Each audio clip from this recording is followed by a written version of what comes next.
At this moment, outside the north gate of the Silly Sand City, after leaving through the north gate, the two dashed away. Song Yunxiang sneezed inexplicably. Damn it, who's cursing me now? While running, Tina's face suddenly changed. Careful, I feel a killing intent nearby. Song Yunxiang immediately became interested. I didn't expect them to ambush us so quickly. The commander of Silly Sand City is not too shabby. Let's have some fun with them, he said, and then he actively disabled his stealth configuration, revealing the mech. The dragon of hidden sand behind him quickly began charging up. It unleashed indiscriminate bombing on the desert in front of them. The soldiers hiding in the desert stopped hiding when they saw this. They sent out everyone. With a loud roar, the soldiers in the desert rushed over in waves. Seeing so many soldiers, Tina was a bit panicked. Song Yunxiang comforted her. Don't worry, let them all gather. This is a good opportunity to try a concept I've been pondering for decades. As he said this, he cast a formation on Tina. Tina was then lifted into the air uncontrollably. It's okay, no need to worry. I want to test something. New master system. Invoke the Starflame Crimson Dragon Steed. Using a ceiling formation, create an isolated space with bidirectional protection functions. Link her stellar veins to the control of the Crimson Dragon Steed. I'll provide the soul force connection from my main controls. Done. Let's go. As soon as he finished speaking, Tina's body suddenly glowed with golden light. A powerful force began to surge into her stellar veins. With a flash of white light, she instantly merged into the Crimson Flame Dragon Steed. After the initial panic, she quickly asked what was happening. How can someone like me, without a soul vein, operate a construct made by humans? Song Yunxiang chuckled. He pulled out a few pills and swallowed them, then flipped gracefully into the saddle of the Dragon Steed. At this moment, the Crimson Flame Dragon Steed was no longer just a mount. Its eyes were brimming with intelligence. Inside the mech, both of them performed the same motions. Tina was astonished. How can you still appear here? Song Yunxiang casually explained. Because I'm acting as your power source. Come on, even the god of sleep couldn't stop this. By now, the soldiers outside had already arrived. For the general's turtle-catching plan, everyone, charge and surround them. Hearing this, Song Yunxiang sneered. Surround us, huh? Looks like everyone is here.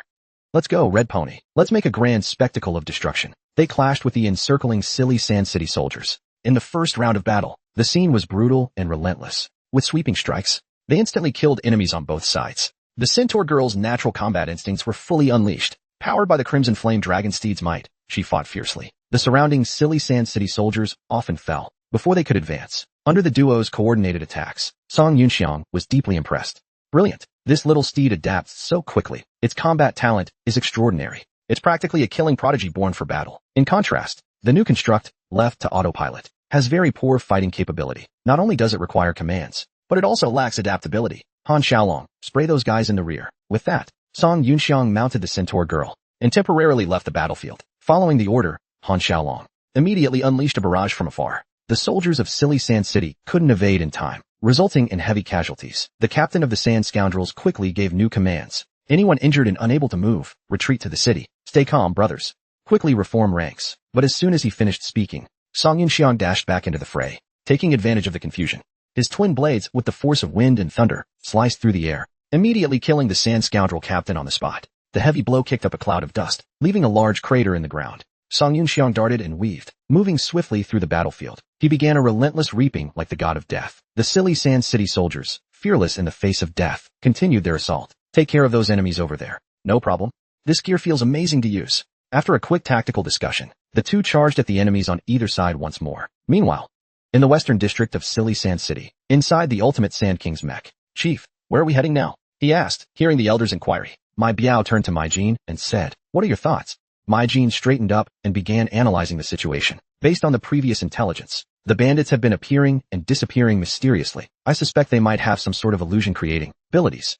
There may be someone among them who is skilled in magic or deception. That's why I've rearranged our troop deployment. Mai Tong, who was originally ambushing the west gate, is on his way to the north gate. Meanwhile, the east gate is assigned to Xiaoxi's squad. Mai Biao, puzzled, asked, haven't the bandits already shown up at the north gate? Why not send everyone there?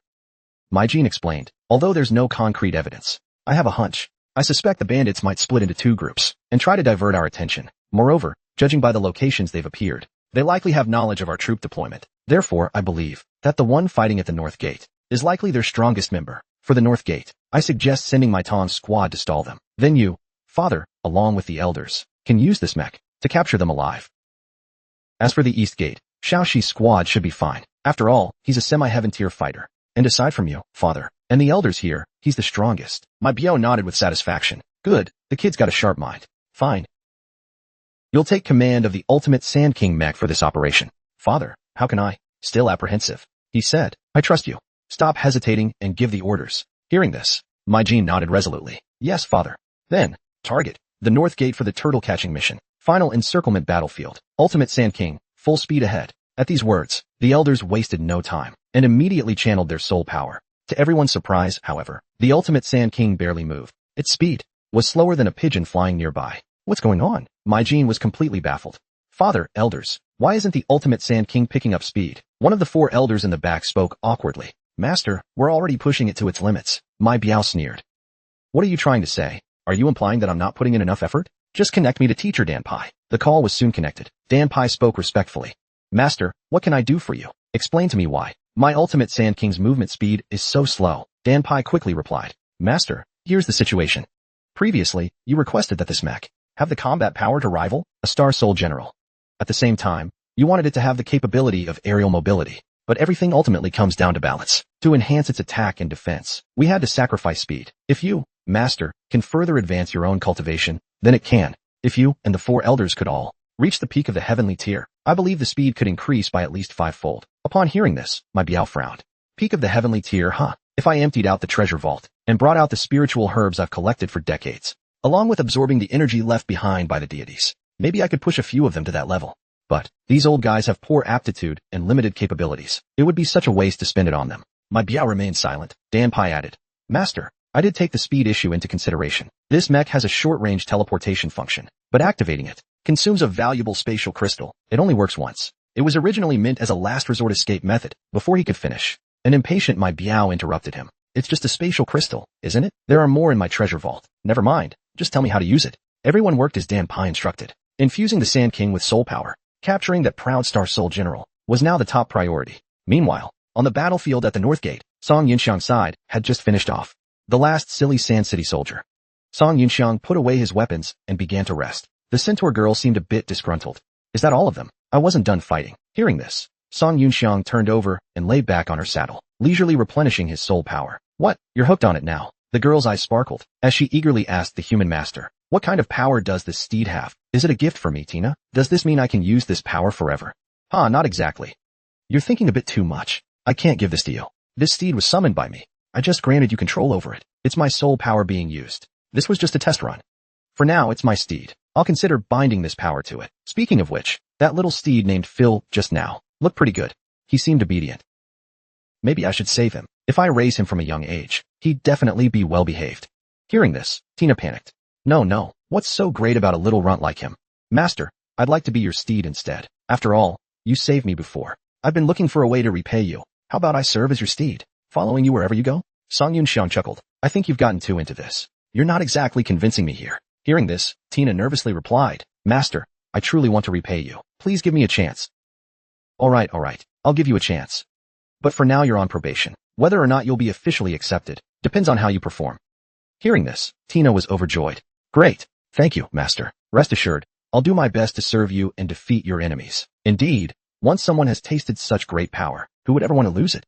If I could find someone to control Han Xiaolong, that would be perfect. With endless reinforcements, I could summon an army of new constructs. I'd become the founding father of summoning tactics in the whole new Soul City. Just as Song Yunxiang was lost in his pleasant daydreams, the sharp sound of something cutting through the air suddenly filled his ears. A group of high-ranking soldiers from Silly Sand City appeared on the battlefield in the blink of an eye. The leader, clad in dark green armor, caught Song Yunxiang's attention. Well, little steed, your opponents have arrived. It's your time to shine. The leader shouted. I am the third of my family's 4 youths, my Tong. Bandits, surrender immediately. Before he could finish his words, a crimson pillar of flame descended from the sky, engulfing the unfortunate group. From within the fiery column emerged a 6-meter-tall mech, Star Soul General Neza. He frowned as he looked at the peculiar Song Yunxiang before him. So you're this generation's amateur to A.O. Bing. What poor taste he has this time. Hearing this, Song Yunxiang immediately grew serious. What formidable soul power. Could he be a Saint Tier 7? No. More like 6. Despite the woman's voice, there seemed to be no hostility. Could it be that Star Soul General Neza is one of the Hu Yin family's people? May I ask who you are? Hu Yin looked at him calmly. That doesn't matter. I'm just here on behalf of the previous A.O. Bing's amateur to deliver a message to you. Hearing the underlying meaning, Song Yunxiang suddenly realized. So they mistook me for the successor to Star Soul General A.O. Bing. What message? Hu Yanwei responded calmly. The previous A.O. Bing asked me to warn you. Beware of the doctor. Hearing this, Song Yunxiang was dumbfounded. Beware of the doctor? What doctor? Hu Yanwei shook her head and replied, I don't know. An awkward silence followed. After waiting a while, Song Yunxiang couldn't help but ask, is that all? That's it. Seriously, what is this riddle nonsense? I hate riddles more than anything.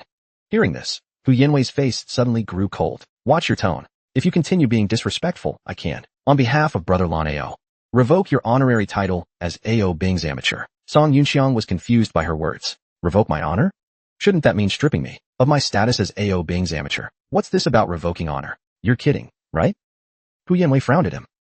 The people of the Pride clan value their honor. Why would they choose a shameless person like you to be an amateur? With that, Song Yunxiang simply came clean. Fine, I'll be honest with you. I'm not from the Pride clan.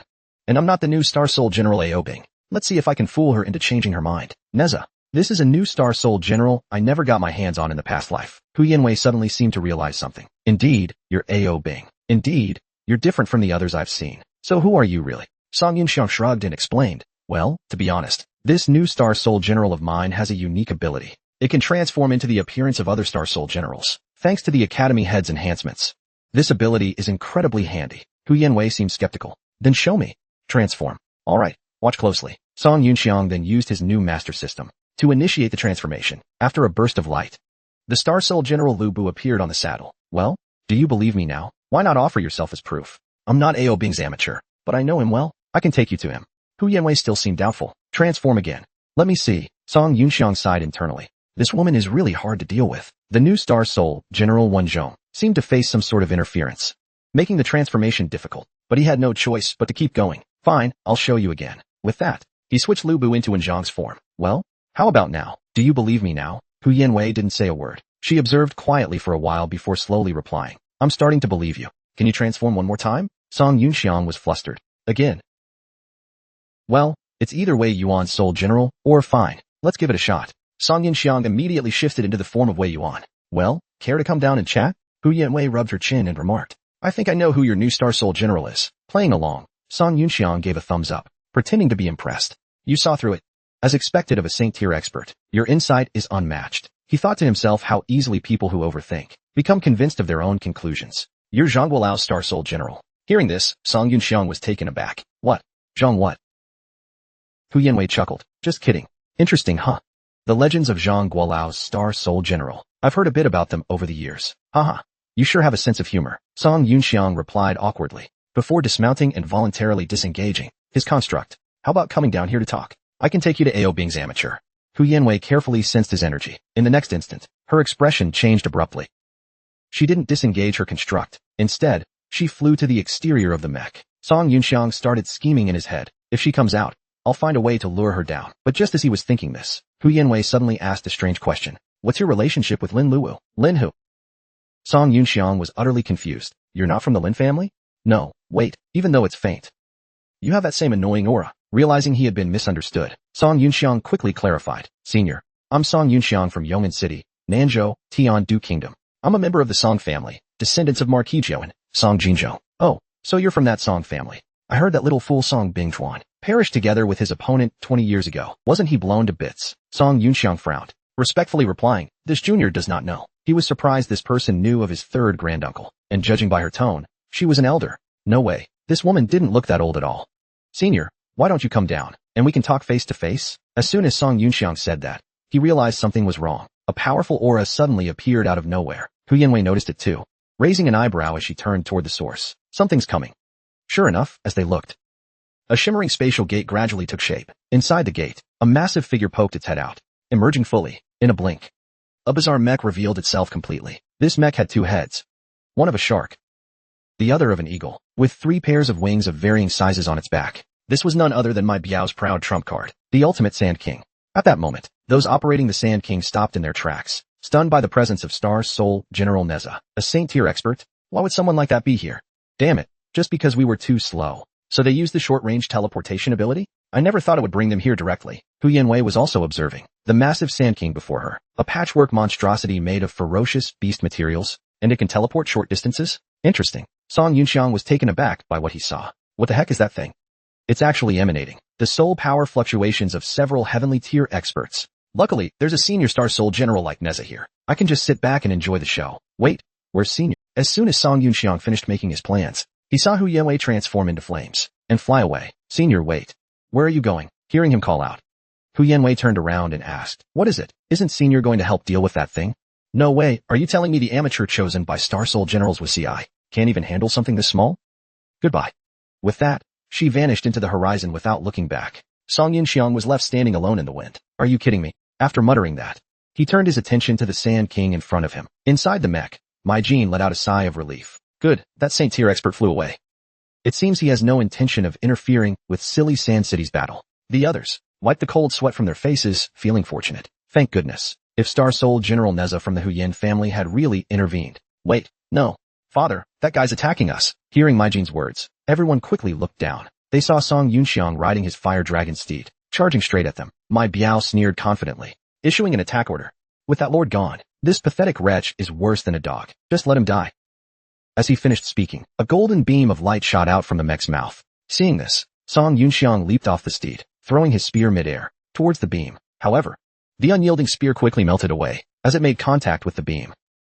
Multiple heavenly tier auras combined, allowing this monstrosity to unleash Saint Tier power. This guy is more trouble than I thought. Maybe I should retreat first. Just as Song Yunxiang was pondering this, Tina, who had fallen earlier, now stood up. Although trembling in fear at the massive monster before them, she still mustered her courage and approached Song Yunxiang. Song Yunxiang realized this level of enemy was beyond his ability to handle, so he told her to hide further away. He then took out his massive breaking cloud bow, drew an arrow, and aimed at the Sand King's longsword. The arrow shot out with a roaring wind and thunder, but as soon as it reached its target, it was stopped by the Sand King's external shield. A shield? What's the point of adding something like that? Song Yunxiang didn't have time to think further, as the Sand King had already launched its counterattack. Dozens of energy projectiles locked onto him, howling towards him all at once. Not only could these energy bombs track their target, but they were also incredibly no matter how he dodged, he couldn't shake them off. Just as they were about to hit Song Yunxiang, Tina suddenly rushed in and took the hit for him. Master, go. I'll cover you. Song Yunxiang realized what she was doing and tried to stop her, but it was too late.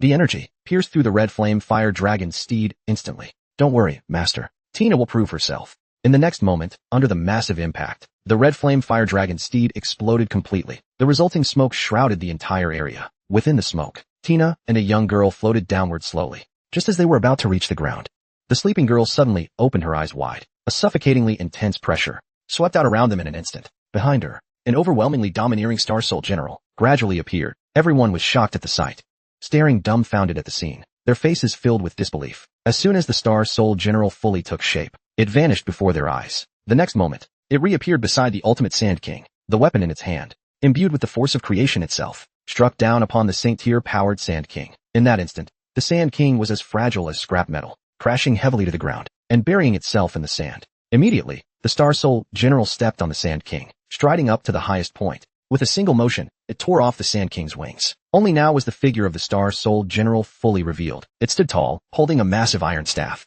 radiating an aura of overwhelming strength and authority. This was none other than the legendary Star Soul General, the Bull Demon King.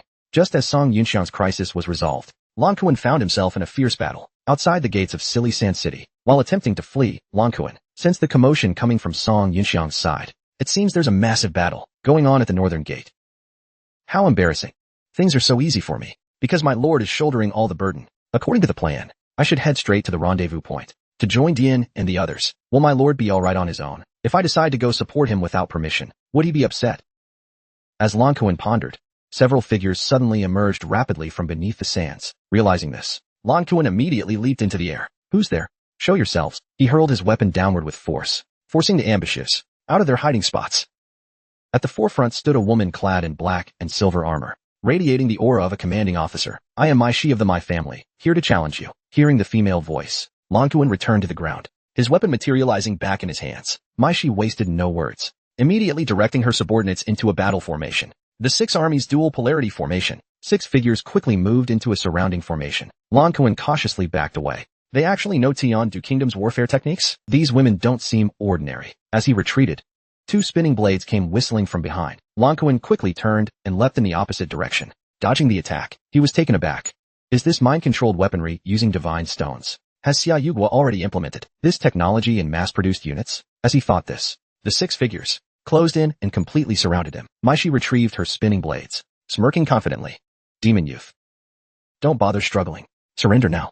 Cut off his limbs. As she gave the order, The 6 figures moved simultaneously. 12 spinning blades sliced towards him from every direction. Lan Kuan stood his ground, protecting his vital areas. The clash of blades against his mech echoed sharply. But none of them could pierce his defense. Mai Shi was taken aback. As expected of a Shi Yuan Star Soul General, its structural integrity is incredible. Too bad your cultivation is only Earth tier. If I could acquire this, it would be my ticket out of my family. With these prototype spinning blade mechs and the divine sense-controlled weapons, even at Earth tier, we have the advantage in both strength and numbers. They'd have an even greater advantage if they just kept draining his energy. It would only be a matter of time before he was captured. But even as Lan Kuan stayed on the defensive, he was watching for a pattern in their attacks. There it is, Lan Kuan shouted, raising his weapon. He struck 2 spinning blades, and with a deft move, redirected them toward a nearby mech. Taking advantage of the chaos, Lan Kuan leapt twice and broke free from the encirclement. Damn it. He broke the formation. Switch to the Northern Dipper formation, Mai Shi shouted. She quickly began reorganizing. But Lan Kuan wasn't going to wait idly. He raised his arm and shouted, come forth, Han Shalong. At his command, a massive dragon's shadow materialized in the sky. Throw out the spinning blades. Form a shield. The others followed her orders immediately. The spinning blades quickly interlocked to create a massive barrier, protecting the group beneath.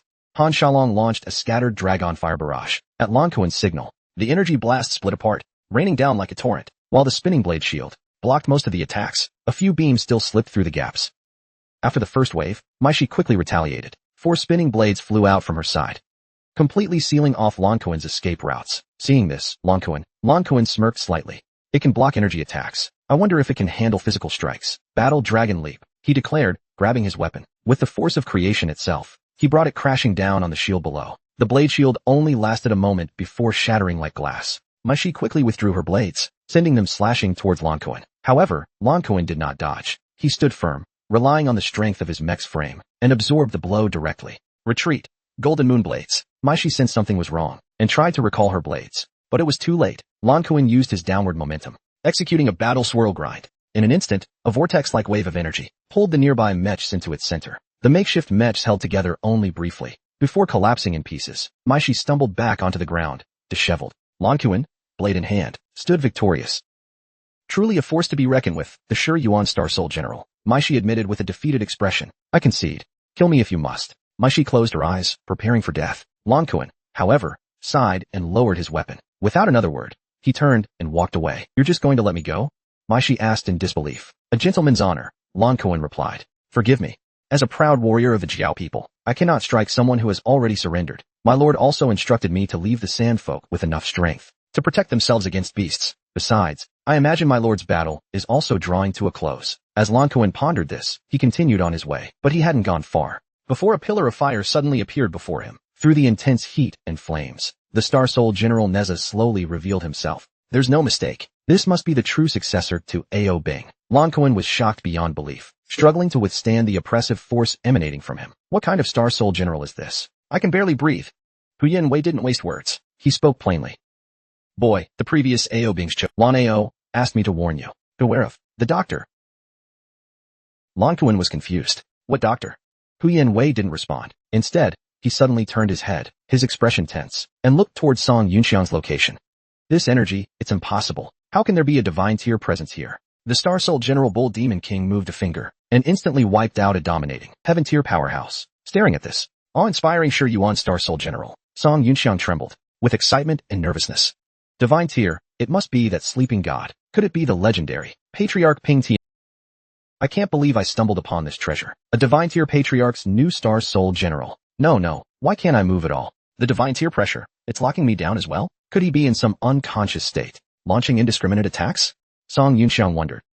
Suddenly, the Bull Demon King moved. He tossed the broken wings aside, then stomped down and crushed the Sand King's massive head. Inside the Sand King's remains, the crew quickly raised a barrier, sensing the menacing presence outside. My Biao trembled uncontrollably. This is too much, too terrifying, stronger than even that person. We have to run. Mai Jing, less powerful in cultivation, could only catch a fleeting glimpse of the Star Soul General's shadow, but the terror on everyone's faces was enough for him to realize. This has to be the Shi Yuan Star Soul General, an enemy of at least Saint tier strength. Why did such a foe suddenly appear? And why are they attacking us? Without enough information, I can't tell. But if someone can hold its attention. Sorry, father. Mai Jing glanced at Mai Biao, his eyes betraying a flash of determination. Then, he began to speak. Everyone, the Sand King is beyond repair. Without completing the final Soul General integration, this mech can't function anymore.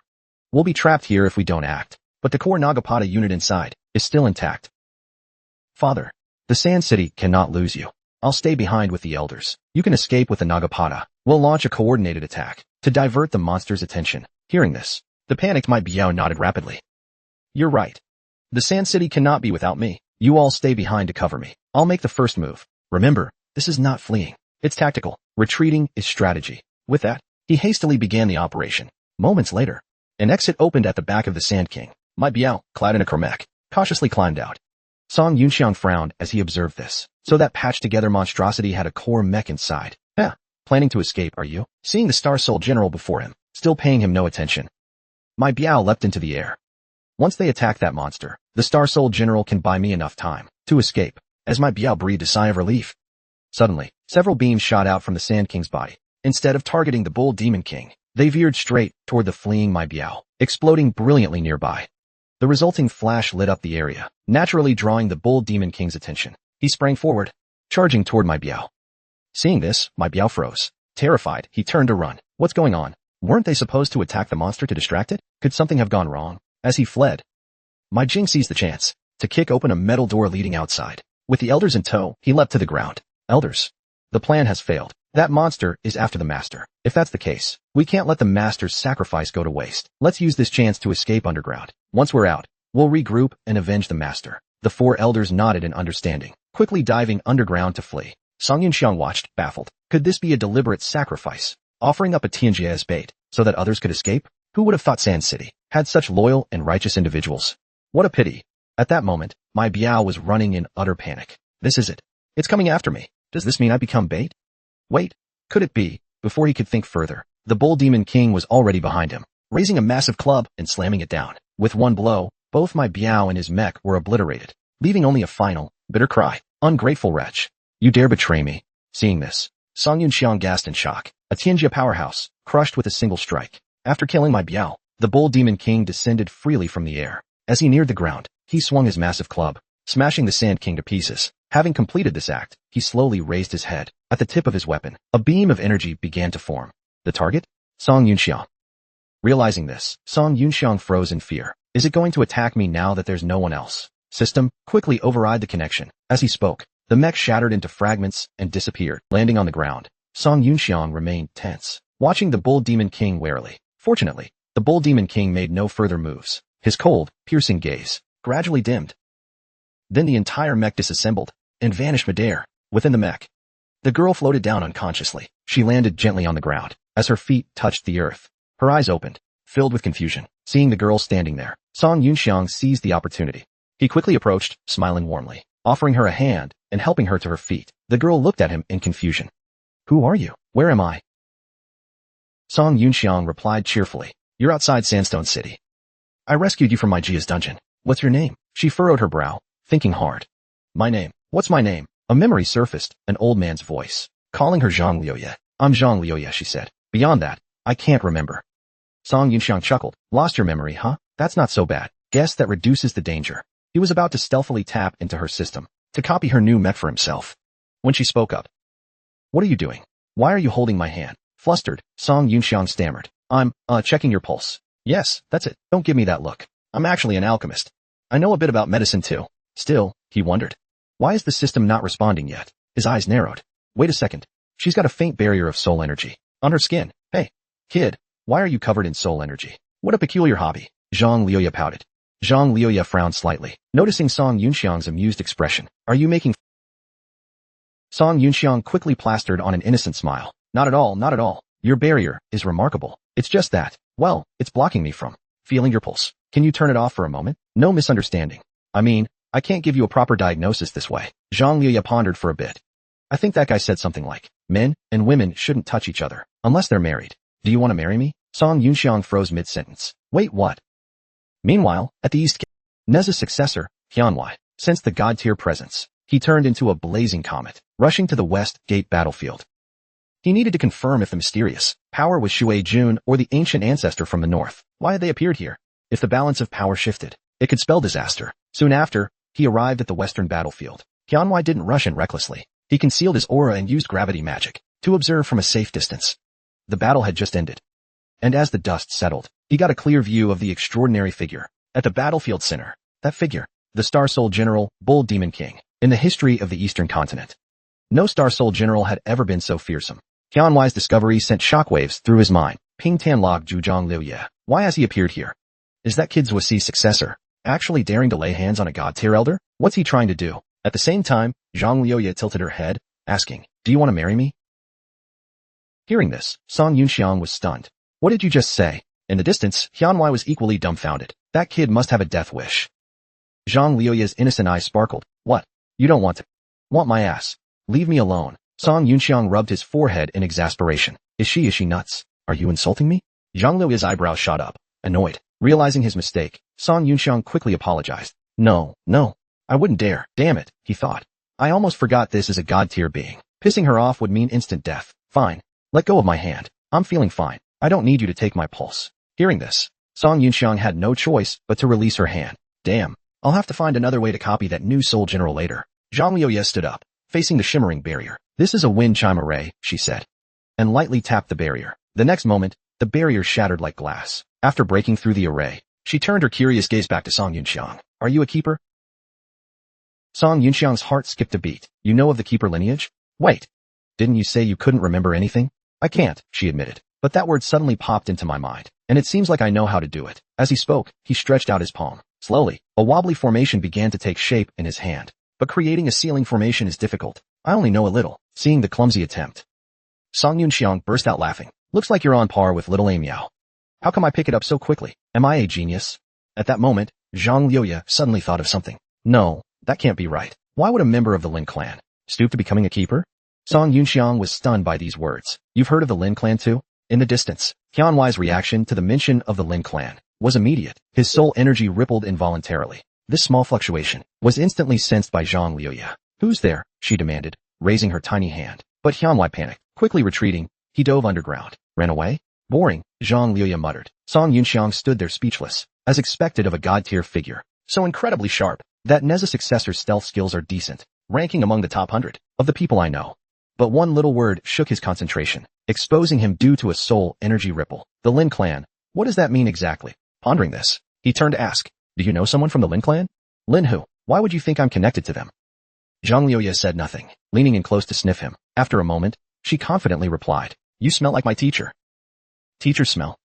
Is keen sense of smell a trait of the demon race? Song Yunxiang didn't pursue it further, because the moment Zhang Liuye mentioned her teacher, she clutched her head with a cry of pain. Flashes of memory appeared in her mind, a blurry image of her teacher, the number 047 etched on her teacher's arm, and finally, her teacher facing a tornado alone. Song Yunxiang quickly stepped forward to ask, what's wrong? Zhang Liuye weakly gestured to the ground, signaling for him to crouch down and turn around. Not daring to disobey, he complied. Zhang Liuye then slumped onto his back. Resigned, Song Yunxiang asked, where do you want to go? Zhang Liuye shook her head, confused. I don't know. All right, then let's go meet up with Lan Kuan and the others. Song Yunxiang said as he released the barrier protecting Tmao. He gave Tmao a light kick, and Tmao slowly opened his eyes, startled to find himself alive. Before he could speak, Song Yunxiang hopped onto his back. The group set off for the east gate. Once they were out of sight, Qianhuai emerged from his hiding spot in the sand. He let out a shaky sigh of relief. Damn god-level ancestor. Even from that distance, he noticed me, and that strange kid seemed to have spotted me too. A mere mortal's divine stone can be so powerful. How strange. As they traveled toward the east gate, the weakened Zhang Liuye gradually regained some strength. In a weak voice, she called out to Song Yunxiang. Song Yunxiang, I think I remember something. My teacher's name is Lin Siki. He descended from the heavens as a divine envoy, an overseer of the slumbering gods' activities, to carry out the renewal plan. Each new cycle's beginning is accompanied by 3 overseers, descending as divine messengers. One represents order, and the god of strength, tasked with executing the renewal plan, sowing the seeds and safeguarding them until they extinguish. Another embodies justice and judgment, assisting and supervising the plan's execution, while bringing fairness and verdicts to the world. The last represents freedom and creation, ushering change and hope into the world. These 3 overseers each have their roles, relying on and balancing one another. After listening to Zhang Liuye's explanation, Song Yunxiang curiously asked, weren't you supposed? How can you go on about all these things? Zhang Liuye looked puzzled. I don't know why.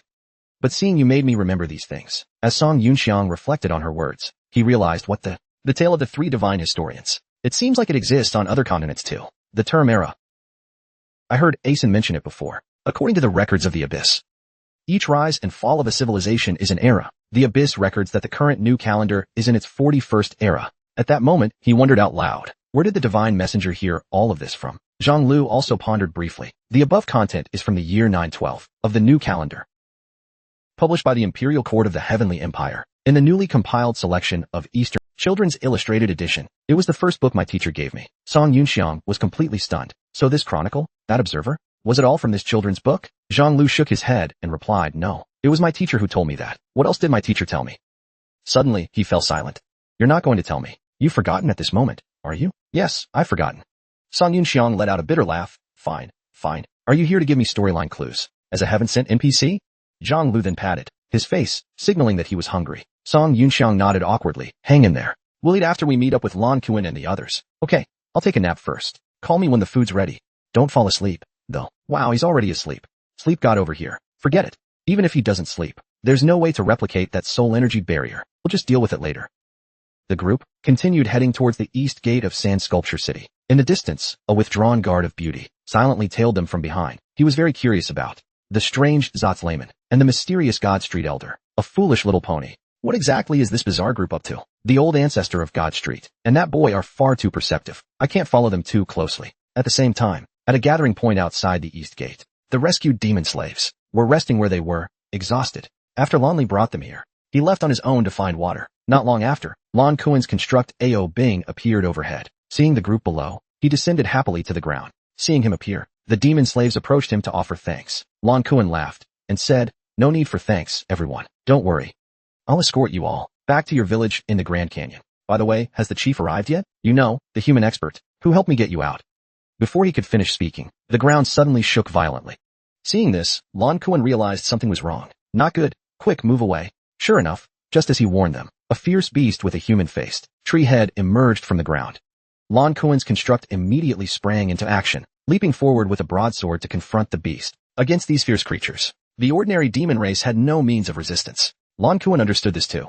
So he made a commotion, drawing all the beast's attacks onto himself. The demon slaves fled the battlefield in panic. Just moments ago, everything had been fine. When the human's construct appeared, the beasts were drawn to it. As the elder had said, notoriety is truly the root of all disasters. At that moment, a beast blocked their path, its maw opening wide. It swallowed the girl in the lead in a single gulp. Everyone panicked and fled in different directions. 3 centaur children, 2 exhausted, were left far behind. Just as they were about to be swallowed, the sound of galloping hooves suddenly came closer. Timao, fused once more with the red flame dragon colt, let out a roar and kicked one of the beasts. Then, with a swift back kick, he sent another beast flying. Finally, one beast took advantage of a gap in the attack and launched a sneak attack. Timao turned and incinerated it with flames. With the crisis averted, Timao asked with concern, are you all right? Hearing his voice, the centaur children were overjoyed. Meanwhile, Lan Kuan was still fighting, continuously cutting down beasts with his broadsword. But there were just too many, and one even launched a sneak attack from behind. Lan Kuan instinctively used his sea roar cannon, but forgot he was now controlling Ao Bing. Caught off guard, he was hit by the beast attack. At that moment, a familiar, chilling scream spawned into the battlefield like a whirlwind. Lonzo, now a spinning yo-yo, was sent charging in. In an instant, he froze the attacking beast. What kind of weapon is this? Who could it be? Lan Kuan looked into the distance, puzzled. At this moment, Song Yunxiang gave a single tug, pulling the yo-yo back into his hand. He looked down at Lan Kuan and smiled slightly, greeting him with a hey, Lan Kuan. Hearing his voice, Lan Kuan breathed a sigh of relief. The green Ao Bing. No wonder he's called the Venerable One. It's no surprise that, in Sand Sculpture City, he can toy with those enemies as if they were nothing. Just as he was analyzing time, suddenly, Song Yunxiang's voice came from behind, reminding everyone to be careful. Behind them, Lan Kuan quickly reacted. With a sweeping strike of his weapon, he cut the attacking beast cleanly in half. A strange scene unfolded. The beast didn't die completely. Its severed head continued to move. Seeing this, Song Yunxiang casually threw his Wangshu brand yo-yo. With one strike, he froze the beast's head in place. Be cautious, he warned. Although this type of beast isn't strong, it's extremely tenacious. You must hit the core to kill it completely. Plus, their severed parts will feign death, waiting for a chance to ambush. Sure enough, just as he finished explaining, the supposedly dead beast began to move again. Thanks to Song Yunxiang's warning, Lan Kuan quickly understood. He raised his weapon and re-entered battle mode. This time, he attacked the beast's core directly. In no time, he resolved the situation. Meanwhile, on the other side of the battlefield, Timao's battle was also nearing its end. After using flames to burn the beast's head to ash, he finally relaxed. A nearby centaur child cheered excitedly. What kind of power is that? It's so strong. Amazing. Fei wants to try too. Timao intended to go help Song Yunxiang, but before he could move, he saw the master approaching. The nearby beasts are all cleared, the master said. You can stand down now. Hearing this, Timao nodded and dismissed his blazing dragon horse. As he dismounted, the centaur children eagerly gathered around, jubilant. Sister Timao, how did you transform into that gigantic horse deity form? Can you teach it to Fei? Timao smiled and explained. This soul general is named Star-Colored Scarlet Flame Dragon Steed, and it's a power bestowed upon me by my master. Carrying Zhonglu on his back, Song Yunxiang strode over. The earlier battle hadn't disturbed the sleeping god, this ancient deity of Shun Street, to be able to sleep through all that. Wait a moment, if I keep carrying this sleeping god, my soul general, doesn't that effectively give me a divine level talisman? If my soul general is ever broken, if my life is ever at risk, then the sleeping god's internal divine beast, Neo Mo Wang, will automatically emerge, and then it will attack all enemies automatically. Doesn't that mean I would be invincible? Brilliant. Let's think of a way to keep this forgetful little guy around. As Song Yunxiang pondered his clever plan, the group began cleaning up the battlefield, looking at the bodies of the 3 demon kin killed by the beasts. Lan Kuan fell into deep remorse. It's all my fault. Even though I received Ao Bing's power as a star soul general, even though I swore to use Ao Bing's strength to protect everyone, I still couldn't protect the people right in front of me. Could it really be, as those demon elders said, that the star soul general's power, while it counters beasts, also attracts them like a beacon? Was it my appearance just now that brought the beast that killed my kin? Did I indirectly cause their deaths? Seeing this, Song Yunxiang patted his shoulder and comforted him. You're wrong. How can we abandon light just because it might attract moths? Land-based demons, because most of them lack soul veins from birth, can't acquire the power to fight fierce beasts. Thus, they had no choice but to abandon civilization, living primitive, ignorant lives, seclusion. But the ancestors of humanity, because they chose the power of civilization, were able to carve out new territories in a world overrun by fierce beasts. Don't take all the blame upon yourself. Will unsettle your mind and foster unnecessary inner demons. The elimination of the weak. This is simply the natural order, under heaven's law. At that point, Song Yunxiang suddenly realized something. Wait a minute. Heart to heart. Weakness leads to elimination. Could it be? As he made this connection, he froze in place. Next to him, Lan Kuan curiously asked, what's wrong? Song Yunxiang shook his head. It's nothing. Just now, I suddenly felt like but I couldn't quite grasp it. He continued. Anyway, never mind that. Bring everyone here. I'll set up a barrier. Let's all rest up inside for a bit. As he spoke, he pulled out a small talisman and threw it into the air. A blue barrier formed, enveloping everyone inside. This barrier not only provided protection, but also enhanced soul recovery speed. Lan Kuan, after feeling its effects, couldn't help but marvel. His admiration for Song Yunxiang grew even stronger. Most people stayed within the barrier. Everyone settled into rest. However, the centaur children were unusually excited. Ever since they learned from Timao that great power was granted by Song Yunxiang, they gathered around him, eagerly calling him master. Master, we'll be good. Please make us your steeds too. Yes, yes. We want to be strong like Sister Timao. Master, giving your power to Timao, such a big, clueless fool, is such a waste. Fei would be much more obedient and sensible than Timao. Hearing this, Song Yunxiang waved them off in exasperation. Go away, you little brats who haven't even grown fur. Shoo shoo, mid their playful chatter.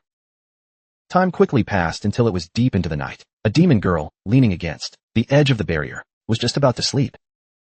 Suddenly, she saw something that made her scalp crawl. Outside the barrier, a giant potato monster appeared, pawing at the barrier with relentless force. The demon girl screamed and fainted on the spot. The commotion woke everyone, and they all turned their attention to the scene. Upon closer inspection, Song Yunxiang realized, wasn't that Lan Li? Lan Li nodded furiously, gesturing wildly to indicate he'd found water. Lan Kuan sighed in frustration, guessing that he must have drunk all the water and bloated into this strange form. Soon, a large pit was dug for water storage. Lan Li then emptied his belly's stash of water and fish all at once. Everyone was dumbfounded. Drinking the water was out of the question, but the fish could still be roasted. The aroma of roasted fish woke Elder Zhonglu. After everyone enjoyed the meal, they fell back into their dreams. As they slept soundly, Song Yunxiang slipped out of the barrier alone. He turned on his communication device to contact Song Mu. A voice quickly came through. Young master, fine. Is everything going smoothly on your end? Song Yunxiang nodded. Mu Shu, where are you?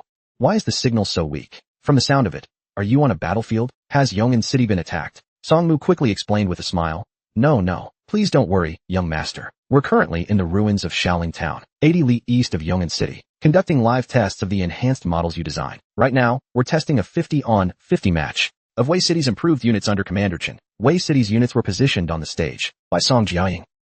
As Song Mu finished speaking, a deafening explosion erupted from the battlefield center. Even though Commander Chen's troops outnumbered their opponents tenfold, they dared not let their guard down. After all, the Song family's elite were chosen from the best of the best. Amid the dust and smoke from the explosion, a figure of a machine exuding immense martial pressure gradually appeared. Each was fully equipped and armed to the teeth. They were the specialized combat models selected by Song Jiaying. At the border between Dugua and Shishui Nation, there was an abandoned city called Shaoling Town. This site was used by the Tiandu military as a major training ground.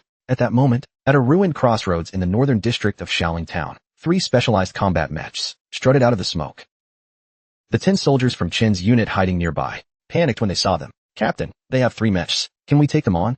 Hearing this, the captain frowned and quickly started giving tactical instructions. 3 of them? This will be tough. Not only do the Song family's elite units excel in individual combat, now they've also gotten their hands on some new, upgraded models. Stay alert and be careful. Call for reinforcements and flank them from the rear. Our side has 50 mechs in this exercise, while they only have 5. If we can take down these 3, it will deal a huge blow to them. As Chen's unit prepared to ambush, the lead elite soldier stopped in his tracks. Security Squad 1, Mobile Unit, from 3rd Battalion, Song Chio Team, engaged with the enemy, requesting battlefield intelligence support. As he spoke, a beam of light reflected off the rooftop of a nearby abandoned building. A sniper mech positioned there locked its heavy scope onto the scene below. Request received. Came the reply. Recon Squad 2, reporting. After action support granted. Replying to Song Chio Team. The enemy in this area consists of 2 squads. No ambush tactics detected, no additional reinforcements. Hearing this, the elite soldier below responded, acknowledged. Song Chio Team, attack initiated. You need sniper support? No need, there are only 10 of them. I can handle them alone. I'll hold them down here. The 2 of you go to other battle locations. Song Chio's single unit strike operation, begin. With that, the elite soldier pulled out 2 short blades and charged alone toward the enemy. Seeing this, Chen's troops immediately reported it to their captain. "Captain, only 1 unit is charging at us." "What? Just 1? Who do they think they're looking down on?" "Form up in a 343 formation and fire. Suppress them with firepower." Following the captain's orders, Chen's troops quickly formed a blocking line. Dozens of beams instantly flooded toward the elite mech. But the elite unit pressed forward undeterred, using the shields on both arms to block most of the attacks. As it nimbly dodged and advanced, it began counterattacking in earnest. Specialized combat mechs like this one, with their superior power and resilience, were leagues ahead. Coupled with the elite soldier's exceptional skill, it only took 1 exchange to bring down 2 of Chen's troops. "Oh no, he's closing in. Spread out and surround him." At the captain's command, troopers armed with swords and shields immediately moved to flank him from both sides. "Prepare to die. You have nowhere to run." A soldier from Chen's unit swung a massive blade down at him, sealing off his escape routes from 3 directions. But just as the blade was about to land, the elite soldier leaped into the air.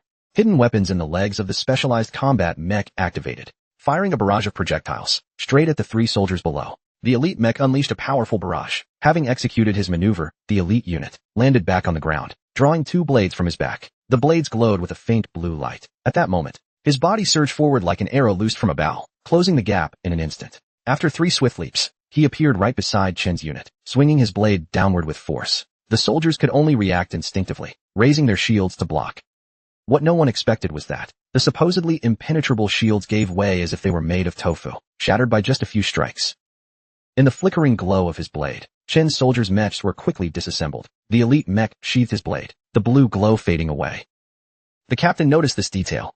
So that glowing state of the blade can't be maintained for long, he thought. Quick, everyone attack at once. The remaining 2 soldiers followed the order, activating their weapons. The elite unit didn't flinch, using his arm shields to block their strikes. As he closed in, he hurled both blades, with precision at the 2 soldiers, taking them both down. Seeing that he was now unarmed, the captain seized the opportunity to counterattack. "Die," he shouted, rushing in to strike. But just as he closed the distance, the elite soldier calmly raised his arm. A hidden gun barrel emerged, and fired a point-blank shot at the approaching captain. The captain's mech was riddled with holes, staggering as it plummeted to the ground. The elite soldier ejected the spent shell casing, and loaded another round. Seeing this, the captain finally yielded. To think he had hidden weapons too. How terrifying. Facing such an unending barrage of techniques, the captain could only let out a helpless chuckle. "We surrender." Just as the announcement of their surrender was received, other elite units in different sectors had also achieved victory. When the exercise ended, the butler, Song Mu, reported the results to Song Yunxiang. Not exactly a total steamroll, but it was barely any effort at all. Chen's 50 troops were completely annihilated. Hearing this, Song Yunxiang smiled faintly. Of course, these elite units I gave them are all optimized for anti-personnel combat. Taking on Chen's forces was hardly fair. If it were against the beasts, the elites wouldn't have as much of an edge, especially in large-scale monster offensives. Songmu nodded at this, then said, "Speaking of which, young master, when will you return to Yongin City? The Marquis hopes you can come back soon." "Why? What's the matter?" Song Yunxiang asked curiously. Songmu furrowed his brow and delivered a significant piece of news. "Someone from the Gu family reported your achievements during the battle in Yuanding City, combined with your efforts in saving the second prince. The court has finalized your reward. A ceremonial delegation has already left the capital, and they're on their way to Yongin City. They'll arrive within 3 days." As Song Yunxiang and Song Mu continued their discussion, a red figure appeared in the distance. It was none other than Hu Yanwei, the rogue saint-level expert of Neza. Seeing the protective array Song Yunxiang had casually set up, Hu Yanwei was taken aback.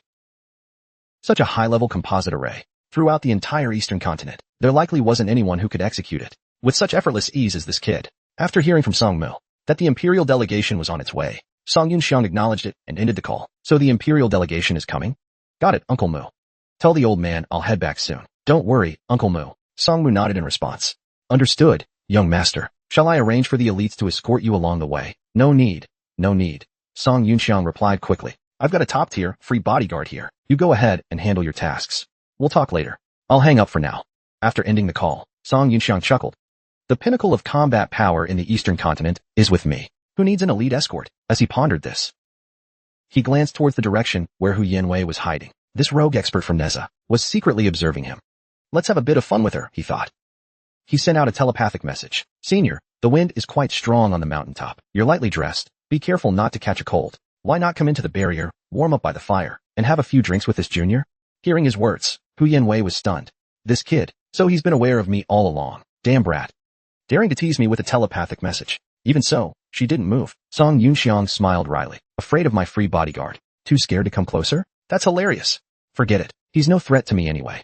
I'll just ignore him." With that, Song Yunxiang made up his mind. He returned to the barrier and continued resting. Meanwhile, in the western district of Shidayo City's General's Manor, a funeral was being held. The deceased being honored was the one who perished at the hands of Niao Mo Wang, Mai Biao. Looking at his father's portrait, Mai Jin spoke in grief and anger. "Damn you, villain of Milun. You turned my rich and handsome father to dust. Not even a piece of his remains left behind. Sacred sect, you and I, Shidayo City, are irreconcilable foes." The elders who knew the inside story stayed silent. Other Shidayo City officials tried to console him. "General Mai Jin, please restrain your grief. Shidayo City still needs your leadership." When the mood had been sufficiently stirred, Mai Jin raised his arm and called out, "Everyone, today we've lost a hero." But just as he began his rallying speech, Mai Shi rushed in. "Bad news. My Tong was also killed in the same battle." Mai Jin feigned shock. But inside, he was overjoyed. "My Tong is dead too. One less obstacle in my way." Now, the only remaining heir ahead of him was Mai Tai, that useless idiot. Upon hearing this news, Mai Tong's mother fainted in grief. Mai Jin took a deep breath, and with a false display of emotion, began a passionate speech. "Everyone, today we have lost 2 heroes," he began. "But, hey someone, move my rich and handsome brother's portrait aside," he continued, "and make room for my Tong.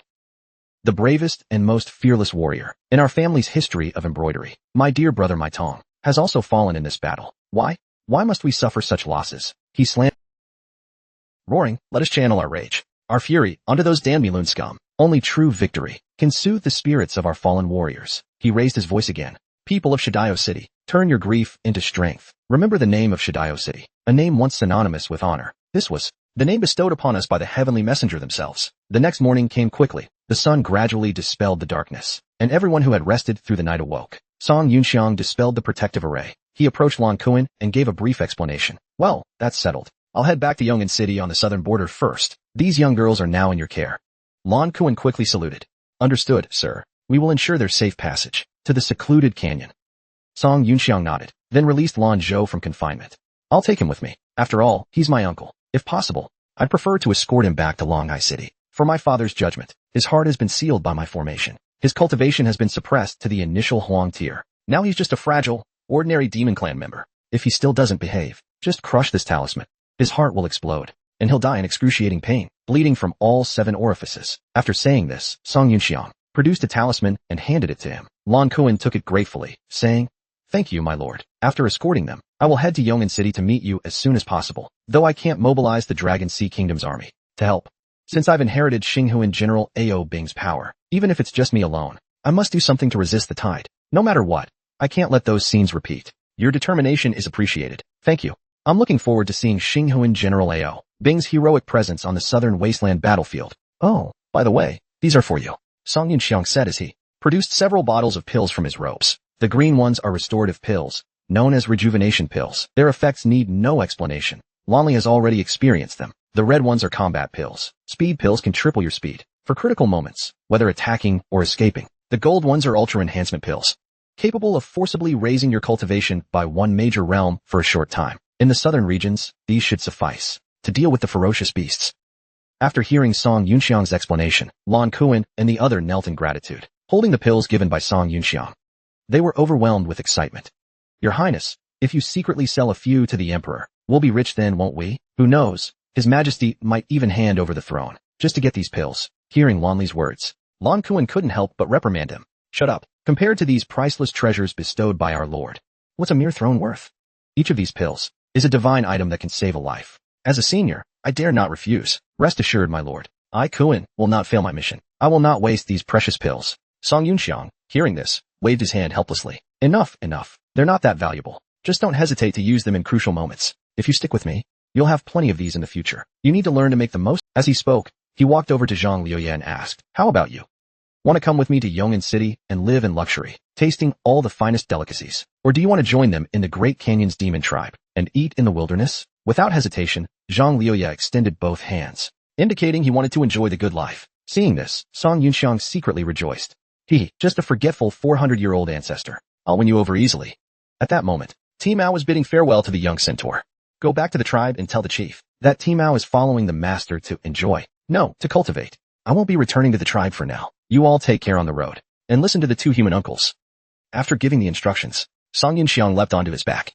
Let's go, everyone. Farewell. As his words fell, their figures gradually moved farther away. At the same time, behind a distant stone, Hu Yanwei also saw this scene. Though he wanted to follow the inheritor of Ao Bing, he still felt that the strange young man and the divine ancestor were more intriguing. After some thought, he decided to follow Song Yunxiang. Meanwhile, Lan Kuan also set out with the demon clan slaves. Amid cheers, the group gradually disappeared into the distance. A moment later, as Song Yunxiang galloped on horseback, he sensed something off. Still following? Interesting, fine. I'll tease them a bit more. After deciding, he told Timao to stop. This pace is too slow. Let me show you something special. Uncle Abay's specially crafted ultra flow. After telling the two to hold tight, Song Yunxiang activated the shuttle. In the next second, the shuttle rose into the air, and with explosive speed, rushed toward Yong'an City. Seeing this, Hu Yanwei was dumbfounded. Damn it, they used a floating shuttle. How can I catch up now? Using Nez's words might provoke that old ancestor again. Damn it. Listen up. After weighing his options, Hu Yanwei decided to continue pursuing. Meanwhile, in a certain region of the southern wastelands, a transport ship from Shishui Kingdom appeared here. A figure slowly disembarked from the ship. Lu Ning, who was responsible for protection, cautiously followed behind. Your Highness, this is still the southern wastelands. It's best if you don't leave the ship. Upon hearing this, Wolf Princess Huan, half-sister to the Shishui Empress, showed an indifferent expression. We're already 300 miles into the southern wastelands. The number of beasts we've encountered can be counted on one hand, and they're all low-level trash around the Huang tier. At this point, Song Yunxiang's face suddenly came to her mind. Come to think of it, this is odd. Could someone have come here ahead of us and cleared out all the beasts along the way? Could it have been that guy? No way. How could that be possible? Wolf Huan shook her head and dismissed the thought. She picked up a diagnostic device and started reviewing combat data against the beasts. But there's still too little real-world data. We need stronger and more numerous beasts to gather data and upload it. Let's venture deeper into the southern wastelands. Hearing this, Lu Ning panicked. No, Your Highness, His Majesty specifically instructed us to prioritize your safety above all else. Wolf Huan showed a determined gaze. There's not much time left. The next generation Xinghuan General of Milun is already beginning mass production. In 3 years, war will surely erupt, only by successfully developing new weapons and showing our strength, making it clear that attacking us will come at a cost. Can we maintain a balance of deterrence? This will dissuade them from invading. Lu Ning raised a question. But we have the 4 pillars of the nation, for saints, 3 of whom are still at their peak. Plus, there are 2 newly risen saint-level prodigies, and the historic New Soul General. One alone could match 1,000 troops, and we still have the legendary Divine Sword. Even if Milun's new model machines are twice as powerful as the old ones, how could they possibly compare to saints or soul generals? In the face of a saint, they would still be as insignificant as ants. As soon as a saint takes action, Wolf Huan interrupted him. No, you're wrong. We have the 4 pillars of the nation and the saintly sovereign. But Milun has the 4 demonic generals of the southern campaign and the peaceful heaven's ancestor. Add in the 8 generals of Tiandu, other hidden forces. And you have a delicate balance of power. If we send out one saint, the other side will dispatch one to counter it. Fights between saints are rarely decisive, so the balance is maintained by top-level forces. Breaking that balance comes down to the lower-level forces. When the time comes to curb Milun's ambitions, we can even share this data with Tiandu. Of course, we'll extract a hefty price from them. After all, Tiandu's research capabilities are far behind ours. Meanwhile, in the combat testing grounds of Shaoling City, Old Master Song and Old Su arrived. Behind them were the commanders of the Iron Arm Army and the Red Ridge Army, Song Qing and Song Yunjin. Seeing the combat results, Old Master Song displayed a surprised expression. This is truly astounding. These machines, did that kid Yunxiang really create them? Old Su nodded with a smile. Exactly. I was amazed when I saw them too. I have no idea how he came up with it. Anyway, when he returns, I want him to help out and repair my damaged gentleman's sword. Housekeeper Song Mu handed over the test data from the past few days to Old Master Song. After reviewing it, Old Master Song nodded in satisfaction. Not bad at all. He then turned to Song Qing and Xiner beside him. Find a way to procure a few of Milun's and Shishui's mass production models. Hearing this, Song Qing was startled, but quickly bowed. Yes, father. Old Master Song then turned to Old Su. Brother Su, did you contact Director Gu for me? Yongin City will provide all the materials needed, and will ask the 5th Institute of Jingji to produce these machines at full capacity. Old Su chuckled. No problem. Don't worry, Song Marquis. Yunxiang has already made arrangements. When the next batch is ready, Miss Gu will send them over. The second batch should arrive in the next couple of days. But materials, yes. We do have a significant shortage. If you can provide more, the more the better. As time quickly turned to dusk, Song Yunxiang was on his side. He piloted the flying shuttle, gradually descending at a spot in the desert. This should be it. Yes, it's here.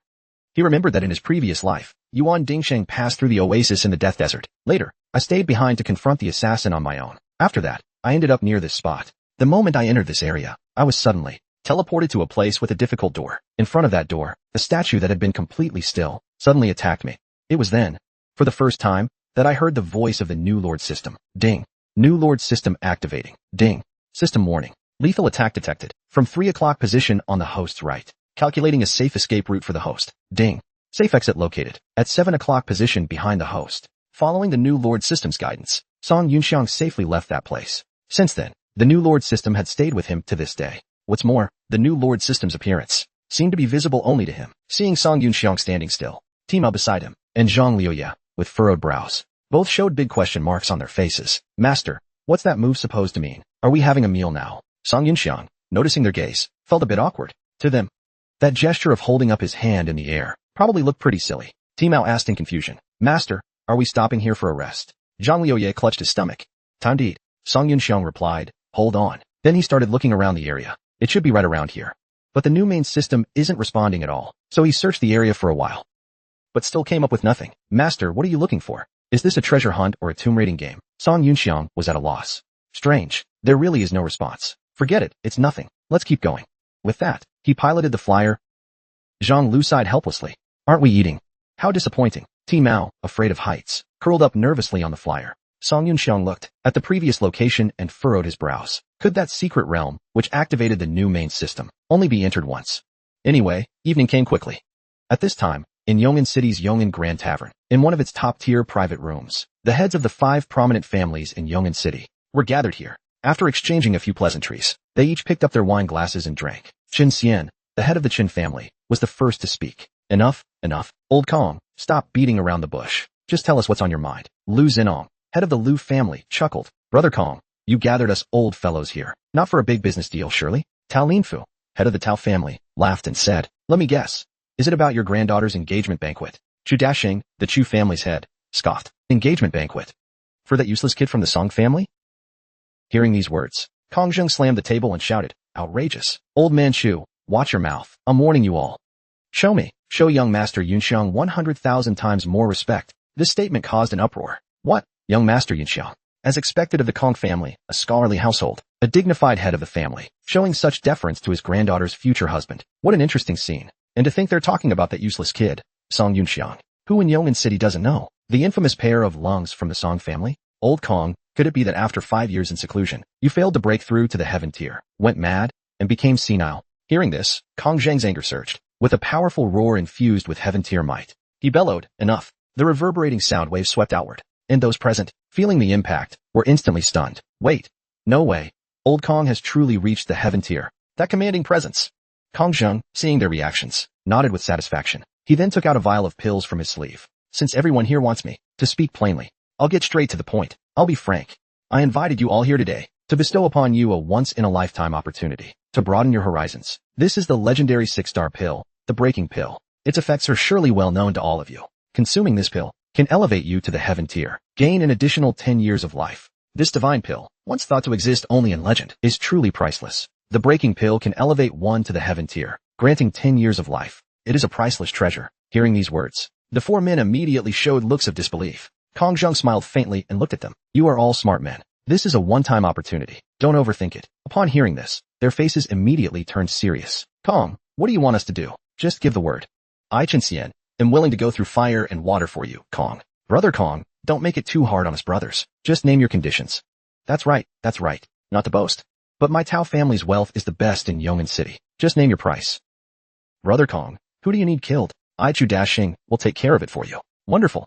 Kong Zheng's lips curled into a smile. The condition is quite simple. Swear allegiance to young Master Yunxiang. From now on, become his loyal followers. What? You want us to serve that useless fool, Yunxiang? Serve Yunxiang as our master? Even the old Song patriarch is merely our equal. Why should we? Yeah, why should we? Why indeed? Kong Zheng chuckled. Because this legendary breaking pill is only in young Master Yunxiang's hands. If you disagree, there are still the heads of the second-tier families like Shun Zhao and Sun Luo. Just so you know, I, Kong Zheng, am the top 8 of young Master Yunxiang. As soon as he said this, the group fell silent. Kong Zheng smugly continued, Ladies and gentlemen, aren't you curious to know why I, Kong Zheng, the head of the Kong family, a heaven-tier powerhouse, would willingly serve under young Master Yunxiang? Lu Xinong cupped his hands and said, Please enlighten us, Brother Kong. Kong Zheng nodded. I'll keep it simple. 3 reasons. First, not long ago, there was the incident at Yunding City. You're all aware of it, right? The hero who turned the tide during that crisis. You probably don't know who it was. That hero was none other than my master, young Master Yunxiang. The group was once again stunned. Wait, that can't be. That guy is known throughout Yong'an City as a useless nobody. Wasn't he sent to Yuanding City because he could barely last 3 minutes due to health reasons? Wait a minute, Yuanding City? That lines up. Kong Zheng gestured for them to quiet down. Our Kong family's information channels are a bit better than yours. We learned things a little earlier. The Gu family has already reported to the court that young Master Yunxiang is a newly awakened genius. Along with his military achievements at Yuanding City, he's already being recognized by the court. And I'll tell you something else. The person responsible for granting him his honors is none other than Lin Gonggong, one of the emperor's 4 grand eunuchs. If that's true, then doesn't that mean the Song family will soar again under Song Gongzi's leadership? Second, as I see it, the Song family's former Saint-tier master, Song Taifei's elder brother, may still be alive. Furthermore, under young Master Yunxiang's command, even the stewards, gatekeepers, and drivers of the Song estate are all heaven-tier experts. Hearing this, the 4 of them gasped in shock. That's just incredible.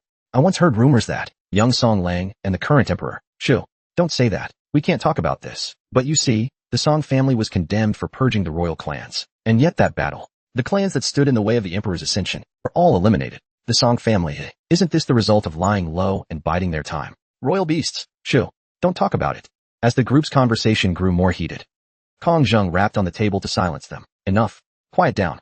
Now listen, this third point is the most important one for all of us. At this, the group immediately fell silent and leaned in. Brother Kong, please go on. Kong Zheng cleared his throat. Su Bansheng has arrived. He's been staying at the Song estate for a few days. What? Su Bansheng, the Su Bansheng of the 3 swords of Southern Zhou. Ah, I see now.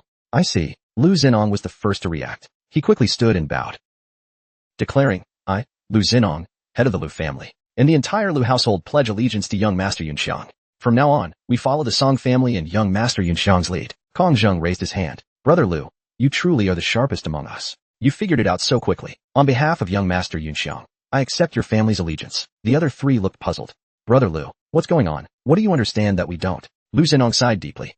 Don't you know? That Su Bansheng is a living legend. He has spent half his life searching for a path to ascend from the mundane to the sacred. And that breaking pill is a priceless treasure, one that's been lost to the world for ages. Just to win us over, young Master Yunxiang is willing to offer 4 of them at once. At this point, Su Bansheng spoke again. Lu Xinong turned to Kong Zheng. Brother Kong, am I right in my guess? Hearing this, the group finally understood. So that's it. You mean to say Su Bansheng stayed at the Song estate because Song Gongzi possesses a method to ascend from the mundane to the sacred, from mundane to sacred? That's incredible. You'd gain another 100 years of life. Kong Zheng nodded. Exactly. That's how I see it as well. A way to ascend. Who wouldn't want to grow stronger? Who wouldn't want to live another century? That's what truly matters to us. The 3 exchanged glances. then looked at each other again. Finally, they all turned and bowed toward Kong Zheng. I, Chu Dasheng, head of the Chu family, Tao Lin, head of the Tao family, and Qin Xian, head of the Qin family, pledge our family's allegiance to young Master Yunxiang. From now on, we will follow young Master Yunxiang's lead. If there's an order, we won't defy it. Seeing this, Kong Zheng slapped the table and stood up. Good. The Heaven Tier pill and the method to ascend. Becoming one of young Master Yunxiang's followers. This is a great opportunity. You'll see. This will be the wisest decision of your life. Now, let's drink to this. Haha. Thank you, Brother Kong, for the reminder. Let's all drink to this. We hope, Brother Kong, that you'll speak well of us. To the young master, serving an emperor's dog is fine, as long as we're not petty followers. Being a top-tier powerhouse's dog. Haha. That's something to be proud of. I, Zhu Dasheng, will now be young Master Yunxiang's fiercest follower. Woot woof. After laughing together, they raised their cups and drank again. Kong Zheng let out a long sigh, then looked up to the sky. Young Master Yunxiang, I have already secured the allegiance of 4 family heads for you. When will you return?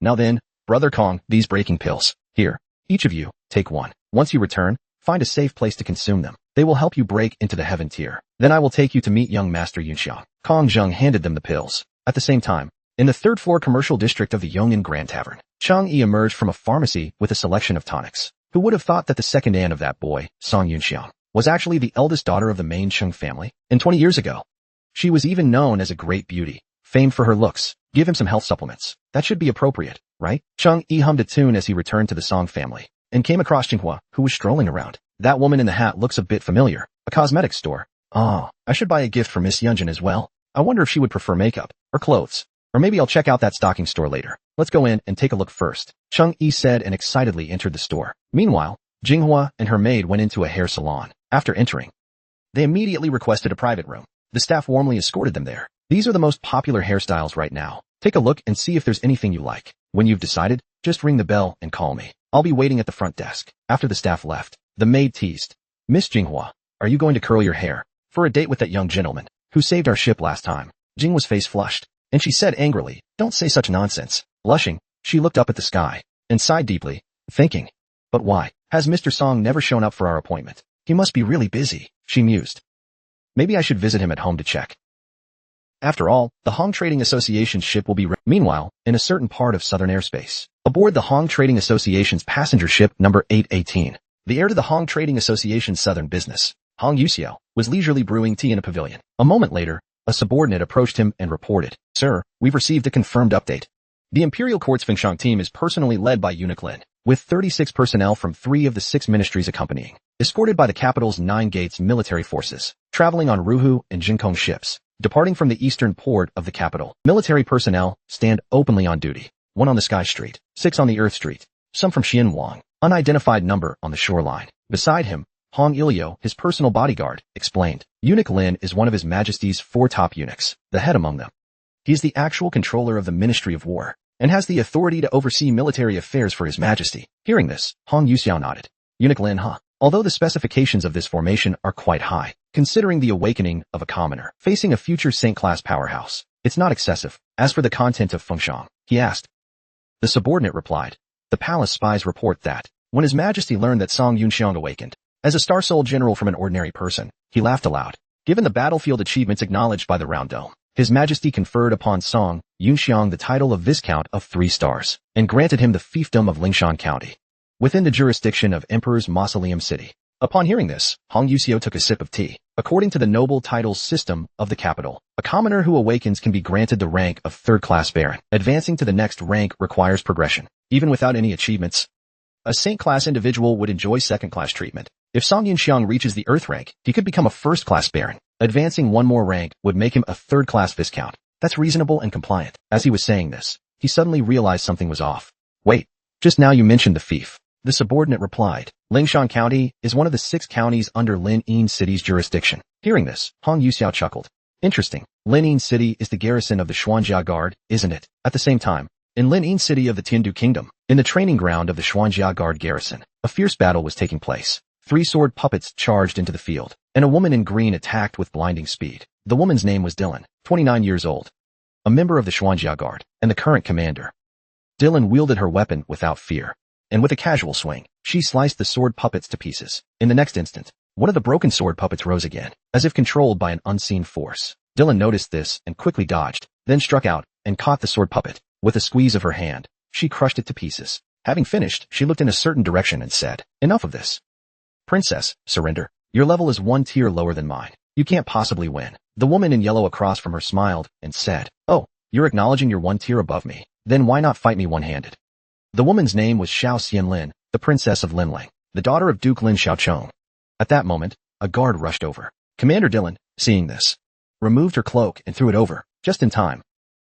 The panting guard caught the cloak hurriedly. Dylan, holding her Yen Luo blade, stepped forward toward her opponent. "Heh, you break, forcing me to accept the challenge. Why should I fight you one-handed?" The princess let out a casual snort. "Fine, don't. Then take this move." As she spoke, she drew her bow and aimed at Dylan. Seeing this, Dylan was unfazed. "At this range, it won't work. How would you know without trying?" As soon as she finished speaking, multiple arrows shot out rapidly. Dylan stopped in his tracks. The moment the arrows closed in, he pushed off with his foot and leapt into the air, using 7 stars solid jump to ascend. But the arrows appeared to have tracking capabilities, arcing through the air and closing in again. With a flash, they were once more at his side. Dylan, unable to dodge, raised his Yenyu blade and cleaved the arrows in two. Xiao Xian laughed. "Not finished yet." With that, she pulled out a crossbow and began firing a barrage of arrows. Arrows poured forth, saturating the air. Dylan, wielding his Qinglong Yenyu blade, launched a counterattack, unleashing a set that shattered the incoming arrows. The clash of weapons produced a series of sharp, resonating explosions. Xiao Xian grew even more excited. "This is great. Haha, Dylan. All my life, you've been above me, always suppressing me." Before she could finish, Dylan had already flashed forward. His Yenyu blade spun several times in the air before a crescent-shaped blade strike suddenly slashed towards the ground. Xiao Xian immediately leapt aside, dodging from her original position. "You emerged unscathed from that. Are you really just 1 level above me?" The ground beneath the strike bore a gouge several meters long. Dylan raised his Yenyu blade and charged again. Xiao Xian, holding her longbow, barely managed to deflect the attack. With a loud bang, the ground shattered inch by inch. "I give up. Stop fighting." Seeing her plead for mercy, Dylan chuckled, sheathed his weapon, and refrained from pressing further. Xiao Xian dusted herself off, stood up, and muttered, "You monster, how can you be so strong? You're even younger than me by a year." Dylan grinned and quipped, "So, that means you're 30 this year, right? Rounding up, you're almost a young lady of 50. Ugh, when will you learn to act mature?" Xiao Xian trembled with rage. "Nonsense. Shut up. This princess will always be 18. Dylan rolled his eyes and turned away, walking over to a nearby guard to ask what was going on. The guard handed over a sealed letter. "Commander, the team escorting the newly ennobled Commoner Song Yunxiang has departed. The leader is Eunuch Lin, the chief." Dylan took the letter and carefully read its contents.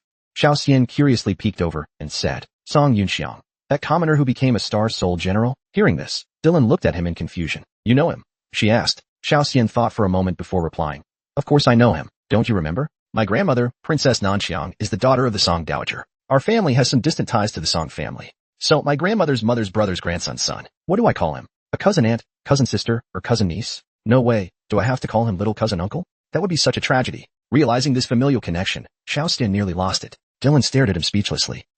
"Oh, by the way," Dylan continued, "I remember hearing something as a kid. Didn't you have an engagement with him?" Hearing Dylan's teasing, Xiao Xian kicked out at him in annoyance. Xiao Xian couldn't dodge in time and was hit squarely, sending him rolling off into the distance. "Dylan, you're crazy. What's wrong with you?" Xiao Xian shouted in exasperation. Before he could finish cursing, Dylan's Yenyu blade suddenly struck the ground right in front of him. Dylan coldly flexed his arm. "Princess, how about another match?" With those words, a green suit appeared around him. Before long, Star Soul General Guan Yu rode in on a chestnut-red warhorse and appeared on the field. Xiao Xian, intrigued, prepared to engage. "Star Soul General Guan Yu, huh? Do you think I'll be scared of you?" But suddenly, I remember I have some sweets at home. I absolutely must go back and get them. So, someone surnamed D. Today's debt will be noted down by the county princess. I'm not backing down out of fear of you. It's only because of certain unavoidable reasons that I have to leave. Humph. I'll come back another day to challenge your Xuanjia guards. Farewell." Xiao Xian finished speaking and quickly left the scene. Dylan, seeing this, could only silently deactivate the construct. He looked at the secret message in his hand. Could Song Yunxiang really become a layman? Jui, Uncle Xiao, Teacher Damu, and Old Marquis. I wonder how they've been doing these past years in Yong'an City. Meanwhile, in the eastern courtyard of the Song Mansion in Yong'an City, Cyan, Xia Beija, and the gatekeeper Ma San watched the room before them with great interest. Moments later, the steward Song Mu also appeared in the courtyard. He looked at the two and asked how it went. Ma San replied, "I didn't think this forcing the seedling to grow method could actually work. One breakthrough was achieved earlier today. Now 2 others are attempting breakthroughs. Qing Dai is inside, protecting them." Xia Beija followed up, saying, If the young master can indeed mass-produce Earth tier and Heaven tier warriors so easily, then the entire power structure of the Eastern continent might be shaken. At this moment, inside the room, two maids were meditating in breakthrough attempts. One maid, Zissou, who had already succeeded, was gleefully gesturing on the side. So this is the power of DJ? Fantastic. I never expected it'd be me, Zissou, who'd take the lead and break through to Earth tier first. Could it be that Zissou is actually a cultivation genius? From now on, let's see who still dares to call me Zissou, big-chested but brainless, only knowing how to eat. Now you see how awesome I am, right? When the young master comes back, he'll definitely pat me on the head and give me a good compliment. Just as she was feeling proud, Qingdai next to her gestured for her to quiet down. Show. Be quiet. Don't disturb their focus. At this critical moment, their mental state is crucial. After saying that, she looked at the two maids sitting cross-legged in front of her. One of them, Lian Yi, was trembling in pain. However, she was gritting her teeth and persisting. I must endure. I want to earn the young master's praise too. I want to become the young master's assistant, as long as it's for the young master. For Master Yunxiang, I can do it. Lian Yi's thoughts drifted back 10 years. To the first time she met Song Yunxiang. Back then, he was still making a living by scavenging. To survive, he wandered the streets every day. Even beggars on the roadside looked down on him. Get out of here. Don't mess up my begging spot. Collecting that junk. How much can you sell it for? You'd earn more than that by begging for just one afternoon. Isn't that right? If we stretch out our hands, we have a future, don't we? Reach out, look pitiful. Say a few nice words, and money comes in, doesn't it? Why bother working so hard and exhausting yourself? Vianney ignored their taunts, carrying a large bag of junk as she passed by. In the distance, on the street, a bottle caught her eye. Lian Yi hurried over to pick it up, but in doing so, blocked a fat man's path. The fat man looked on with disdain. He extended his leg and kicked at him. Get out of my way, you blind fool. The frail Lian Yi took the hit. He was knocked into the distant wall. He collapsed to the ground in pain, trembling uncontrollably. The scraps he had struggled to collect scattered everywhere. The fat man spat directly onto his hat. Ha! Useless junk. You dare block my way? You must have a death wish. With that, ignoring Lian Yi's pleas for mercy, he continued punching and kicking him. Just then, a voice called out, Hey! The fat man, hearing this, angrily turned his head to look. Who the hell dares to shout? You four-eyed fool, do you even know who I am? But before he could finish, a foot suddenly kicked him hard in the groin. The fat man screamed in pain, collapsing to the ground. After delivering the blow, Song Yunxiang coldly snorted, Move aside. I don't care who you are. How dare you? A blind fool, block my path. Your whole family must be tired of living. The fat man was livid, practically fuming with rage. Who are you, daring to ambush me? Tell me your name. Song Yunxiang pointed at himself. With a look of arrogance, he said, Little Yi of the Song family. Song Yunxiang. What do you want? Upon hearing the name Song family, the fat man froze on the spot, realizing what was happening, putting some distance between them. Song family. I didn't mean any offense, but still, even the Song family must follow reason. Song Yunxiang laughed at these words. No. I'm very reasonable, law-abiding, a model young citizen. Take a look at something nice. Guess what this is? The fat man, catching on, recognized it as a cash storage pouch. Song Yunxiang nodded. That's right. This pouch holds 50,000 Tiandu coins. Oh, no, you're too kind. No need to compensate me. Song Yunxiang raised an eyebrow. He threw the pouch toward him. Oops, my pouch containing 50,000 Tiandu coins. My cash pouch. Song Wei, have you seen it? Hearing this, the bodyguard, Song Wei, played along and pointed at the fat man. Young Master Yunxiang, I think I just saw that fat guy bump into you on purpose. I suspect it was him who stole your money. I'm quite sure it's that fat guy. He must have stolen your money. In broad daylight. Under the open sky. How dare someone steal my money? Song Wei, Song Hu. Go catch the suspect who stole my money. See if he has the stolen goods on him. Young Master Bing, I found the stolen goods under his feet. Caught red-handed. So it was this fat guy who stole my money. According to the celestial law, even though it's attempted theft, the amount is enough to get you locked up for half a month. Take the suspect and the stolen goods to the detention center. The guards responded. Ignoring the fat man's struggles, they dragged him away. Song Yunxiang chuckled. If a rich young master like him were always so respectful of the law, never bullying others with his status, and extremely reasonable, it would truly be a rare sight. After praising himself, he glanced at Liani nearby. Hey silly one, are you okay? Liani nodded repeatedly. I'm fine, thank you, young master. Just as she said this, her stomach growled audibly, and her eyes instinctively drifted towards the drumstick in his hand. Noticing her gaze, Song Yunxiang instructed the guard to bring out a roast goose, and tossed it directly to the hungry Liani. Liani, looking surprised and hesitant, tried to refuse, but Song Yunxiang smiled slightly and reassured her, it's okay, don't misunderstand, this isn't charity. It's just that I'm hosting a birthday feast today. Anyone present gets a share. Relax and enjoy. But since you're eating food from me, don't forget to send a birthday gift, okay? You can owe it for now. I'll collect it next time we meet. Farewell for now. He said that, and then left with his guards, leaving only a touched Liani sitting there. Later on, Liani finally found out that young master Yunxiang's full name was Song Yunxiang. the young marquis from the Song family of the Joan Marquisate. Every year, the Song family recruited maids and servants from among orphans, just because of one phrase Yunxiang once said, "Until we meet again." Lenny followed that lead, and after numerous rounds of selection, finally achieved his wish. From then on, he abandoned his original name. She became a junior maid in training under the Song family. From then on, there was no longer any Xiao Yi. There was only the maid who would always remain by young Master Yunxiang's side. Leonie refocused her thoughts and continued working on breaking through her limits. Before she knew it, it was the next day. After waking up, Zissou groggily looked out the window. "It's morning. Should we have breakfast now?" "Qing Daijia, why don't you stay here and keep watch over them? And I'll go get some food?" Qi Dai waved her hand to stop him. "Wait. I sense that Leonie's energy is steadily rising. Stay alert, in case they fail to break through and lose control." At that moment, they saw the spiritual energy around Leonie's body begin to flow. Seated cross-legged on the ground, he showed it. "I must become stronger. Only by becoming stronger can I earn the right to stand behind young Master Yunxiang," he thought, because Leonie had no other gift to offer young Master Yunxiang. With a loud cry, Leonie suddenly rose into the air. The spiritual energy in the surrounding air began to gather and was gradually absorbed into his body. Once all the spiritual energy was fully absorbed, Leonie's aura finally calmed down. Seeing this, Qi Dai let out a sigh of relief. It worked. It seems everything's fine now. I knew it. Leonie was actually the most persistent among us. I knew he could break through successfully. Zissa stood quietly to the side, feeling a pang of sadness. Darn it. They caught up to me so quickly. Now I can't have the young master's praise all to myself. Leonie slowly landed back on the ground. He opened his eyes, a look of disbelief crossing his face. "I did it. I actually broke through to DJ." Qing Dai stepped forward, patting his shoulder. "Well done. You're impressive." Zissou reluctantly congratulated him. "Ugh, congratulations." Leonie seemed to sense something. Turning his head toward the doorway, the figure standing there left him stunned. Following his gaze, Yunxiang and the others saw Song Yunxiang, who had quietly appeared at some point, smiling warmly at them. "Hey, I'm back. Let's go back to Song Yunxiang." The night before his return to the Song residence, in the west wing of the Song estate, after paying a respectful visit to his second aunt, Lady Cheng, he bowed and prepared to leave. "Madam, I'll take my leave now." Lady Cheng smiled gently. "Why call me madam? Your father Chengwu is my cousin. By family hierarchy, you should call me aunt. I haven't been back to the Cheng family in years, so I rarely see my family from there. It's touching that you've come all this way and brought gifts to see me. Your aunt. Thank you for your kindness." Cheng Yi awkwardly scratched his head. "Aunt, you're too kind. Our family is just a distant branch of the Central City's branch. We don't dare claim to be your family."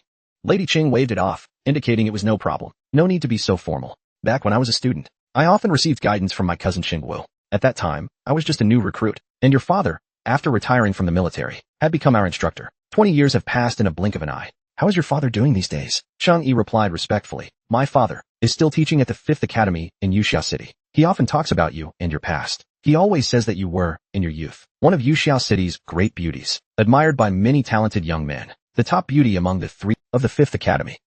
Later, I heard many wealthy and noble sons, in both the Qing and Song families, would compete quietly for your attention."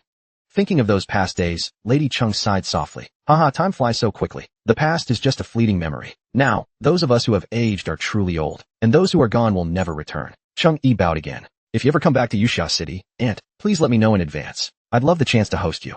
I'm sure seeing you would make my father very happy." Lady Cheng nodded. "All right. There will be a chance. It's getting late today, so I won't keep you any longer. Yunrui, since Qing instructor is also from our family, and could be considered a relative, you should take the chance to learn from your cousin Cheng Yi." Song Yunrui stood up and nodded. "Sure, mother. I'll walk cousin Cheng Yi out." With that, Cheng Yi left the room escorted by Song Yunrui. They walked out of the courtyard. On the way, he warmly placed his hand on Yunrui's shoulder. "Yunrui, you seem like a cultured gentleman. You must appreciate elegant places. Are there any refined spots in Anqing that you'd recommend?" Yunrui looked at him quizzically. "Refined spots? What do you mean?" Cheng Yi grinned mischievously. "You know, places where you can enjoy flowers, sip tea, and savor life's finer pleasures. You get it. I'll cover the costs. Why don't we enjoy ourselves together?" Hearing this, Yunrui suddenly stopped walking. "Forget it. I have no interest in such vulgar entertainments." Cheng Yi quickly clarified. "Yunrui, you misunderstand me. I'm not that frivolous myself. It's just that I have a comrade's final wish to fulfill. This comrade of mine once dreamed of visiting the top spots in every city of the Eastern continent." Yunrui didn't want to hear anymore. "Enough. I need to get up early tomorrow. I won't go with you. Songlian, take this Mr. Cheng to some of those entertainment venues. Stay safe and keep him protected." The 2 guards quickly approached Cheng Yi, standing by his side. "Let's go, Mr. Cheng. We'll show you the way. No need to worry. Yes, we'll make sure you have a great time." Watching them walk away, Song Yunrui frowned deeply. He let out a cold snort. Just some early-stage Xuanjia level nobody. How did he even become an instructor at Jiwu Academy? So-called family? So-called cousin? Huh. I could take on 20 of them at once. Steward Ching intervened, explaining patiently. Young master, I think there's been a misunderstanding. Most of the combat instructors at the 5th Academy are former officers and soldiers, retired from the front lines. They may not have exceptional cultivation talent, but they have extensive combat experience. After all, 90% of frontline soldiers are Xian level or below. Anything above D level is considered rare and elite. Whatever.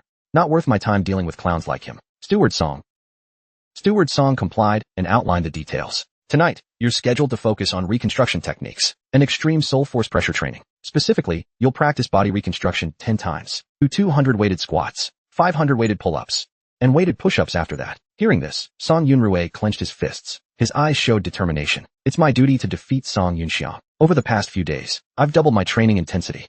As long as I persevere, I'll surely surpass him. All right, off to the training grounds. The night passed quickly.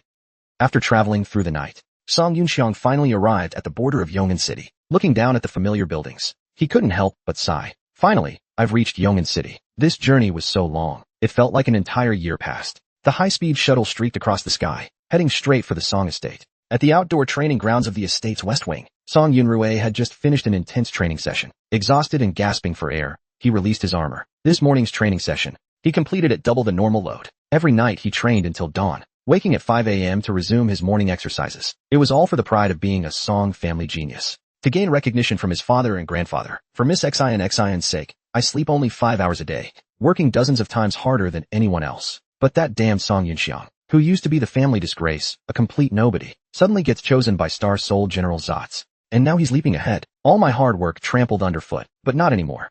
I've doubled my original training regimen again. I'm just a step away from mid-Xian rank. If I keep pushing forward, the gap between ranks won't matter. I'll catch up to him for sure. As he confidently psyched himself up, Song Yunxiang happened to pass by in his shuttle. Hey, training in the morning? Impressive as always. Keep it up. You're doing great. I'm off to the East Wing. Catch you later. Hearing this, Song Yunrui raised his middle finger at him. Song Yunxiang, what's that supposed to mean? Who asked for your encouragement? Wait a minute. His aura seems even stronger than last time. Impossible.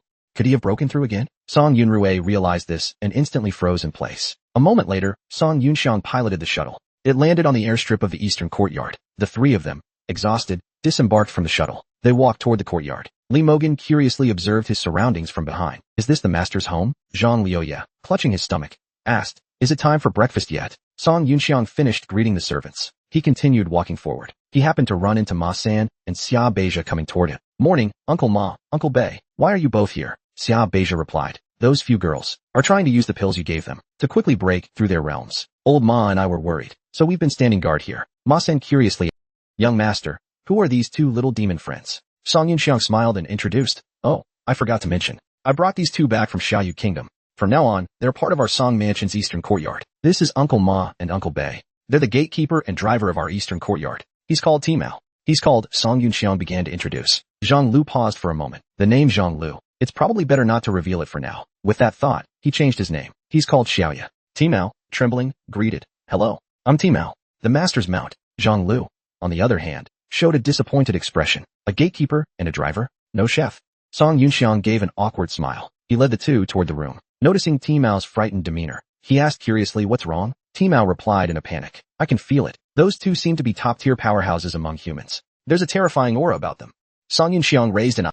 The senses of the demon race are indeed sharp. Strange. Why didn't Uncle Ma and Uncle Bei notice this? Sleeping deity? And the Song Mansion's defensive array didn't issue a warning either. That's really odd. Could it be because he's a divine rank? No. It seems he only has enough passive power. Like that time with the Bull Demon King, when he unleashed divine rank power. After that, he's been like an ordinary demon with no soul power. You can barely sense his soul fluctuations, but his body is still covered in that layer of soul energy. Could it be because of that membrane? Forget it. I can't figure it out. I'll think about it later. At the same time, meanwhile, at the entrance of an entertainment venue in Yong'an City, Xingyi, who had spent a wild night, was being escorted out by two guards. Brothers, did you enjoy the drinks last night? Hearing his words, the guards politely replied, haha. Thanks to young Master Chen's hospitality last night, you really went all out, Xingyi. Recalling the scene of being surrounded by beauties last night. Sigh. It's just a pity I got drunk and passed out. My head still hurts a bit now. One of the guards gave a thumbs up. Young Master Chen is truly the cream of the crop. Among the instructors of the 5th Academy in Nashou, your drinking capacity could rival an army. You drank over 20 bottles by yourself yesterday. Truly impressive. How about we find a breakfast stall? You can eat something to sober up? With that, they escorted Chang'e toward the street. At that moment, a woman in red walked toward them. Young Master Chun, this red-clad beauty is stunning. Yeah, totally. Chinny looked up, instantly sobering up a bit. Something's off. Something's wrong. That woman is extremely dangerous. With my years of experience as a simp, no. My honed instincts from chasing women, my gut tells me. She's an incredibly dangerous woman, and an older one at that. At that moment, back in the eastern courtyard of the Song Mansion, after seeing Song Yunxiang, Zissou excitedly leaped toward him. Song Yunxiang grabbed her and pulled her away with a grimace. All right. I've only been gone for a few days. Don't wipe your snot on me.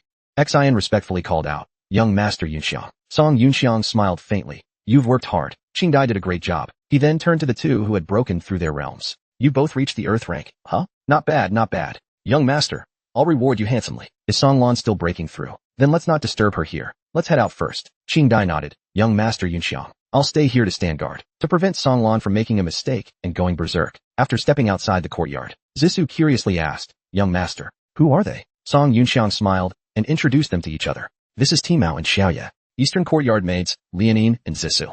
Zhang Lu pointed at Zissou and started praising her. She smells like delicious food. This is a trustworthy person. Zissou, hearing this, immediately puffed up with pride.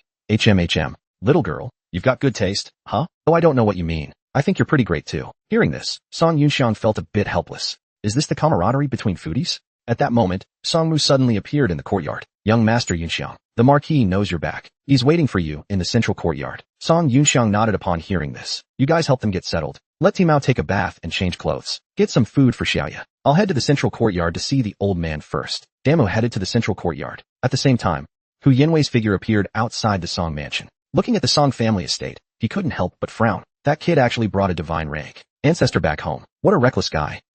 As he finished speaking, he suddenly sensed a familiar fluctuation. This fluctuation is saint rank. I knew that little punk was sly. Sure enough, it's a trap.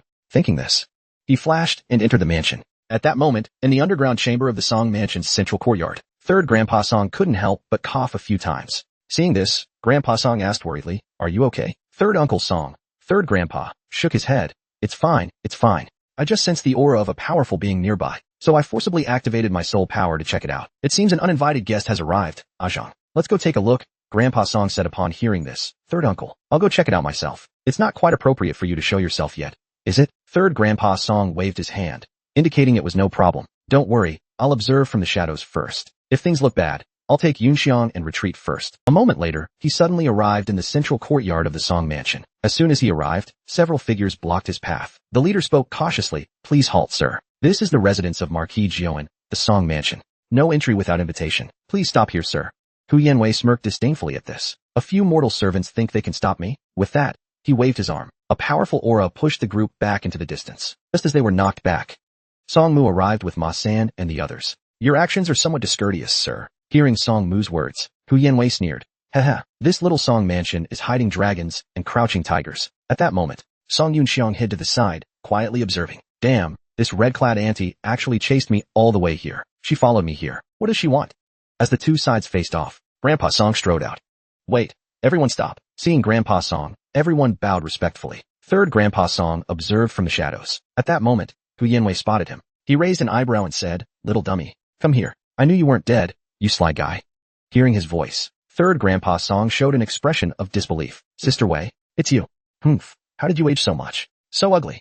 Third Grandpa Song teased him playfully. He walked forward, a bit embarrassed. Sister Wei still has her charm, as beautiful as she was 100 years ago. Song Yunxiang, watching secretly from the side, was stunned by this. Whoa, there's some juicy gossip here.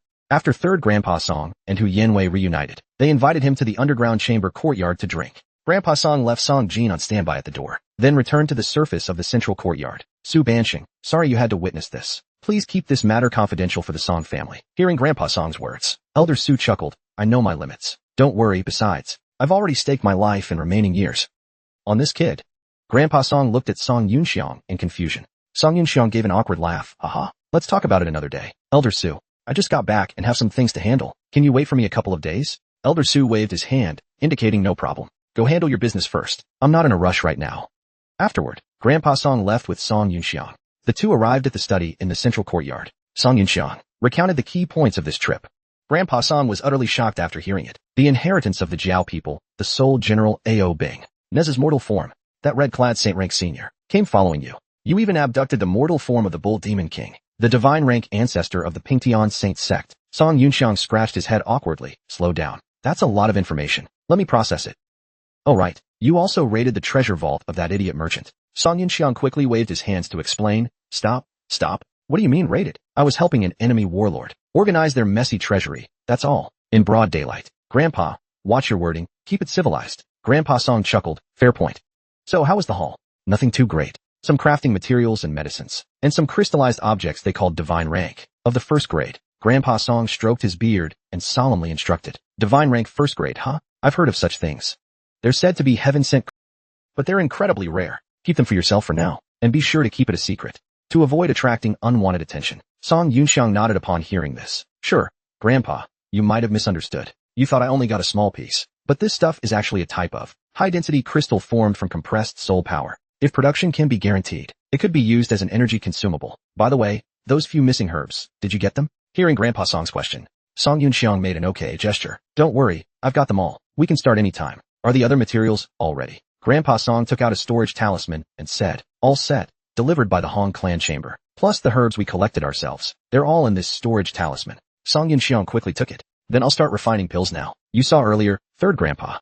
Reunited with an old friend after so long. At this very moment, he's probably desperately in need of those pills to show off in front of his old friend. Grandpa Song, hearing this, quickly reminded him. Wait, didn't Songmu tell you? The Imperial Reward Team will arrive in Yong'an City tomorrow. They'll rest for a night and come to the Song Mansion the morning after to deliver the decree. Song Yunxiang smiled and replied, no worries, that still leaves 2 full days. 1 day is enough. It won't delay anything. Besides, the court sending people this time is outwardly a reward, but their real attitude is still unclear. Having a saint rank expert, whose strength is fully restored and controlled, isn't that our trump card?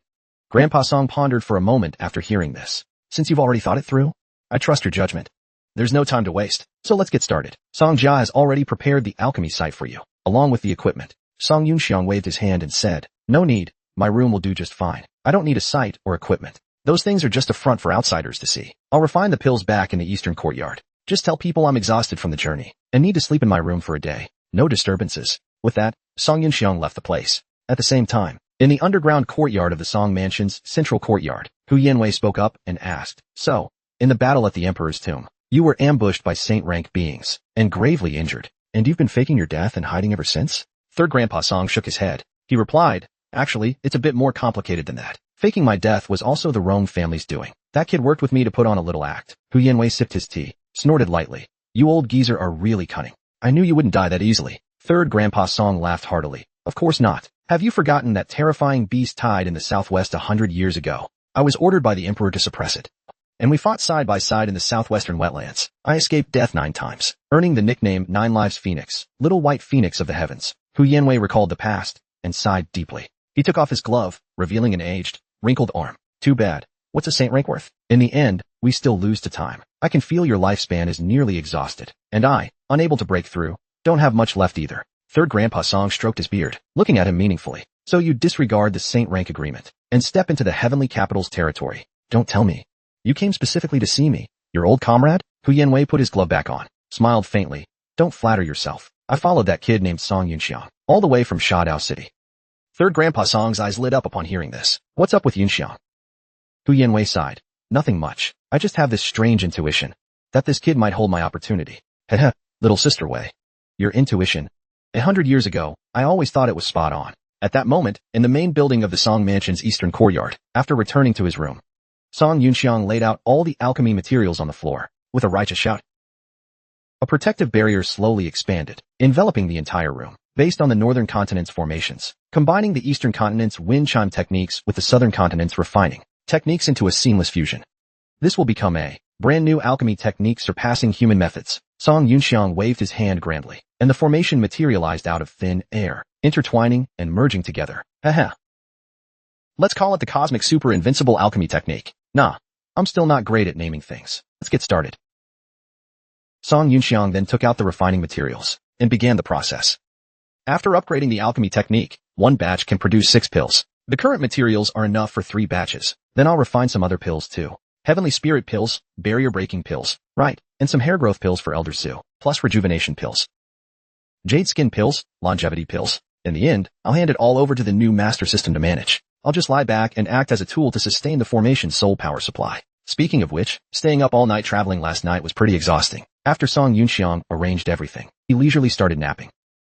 While he was refining pills, Timao was brought to a clothing shop by Lianin, and a set of clothes was designed based on his size. After the two bathed, Timao looked brand new, wearing the Song family's exclusive maid uniform. Zhang Lu, meanwhile, was taken to the canteen by Zissou, where they happily gorged themselves together. Partway through, Song Yunhua joined the feasting crew, and the three ate contentedly from morning till night, cleaning out all the food.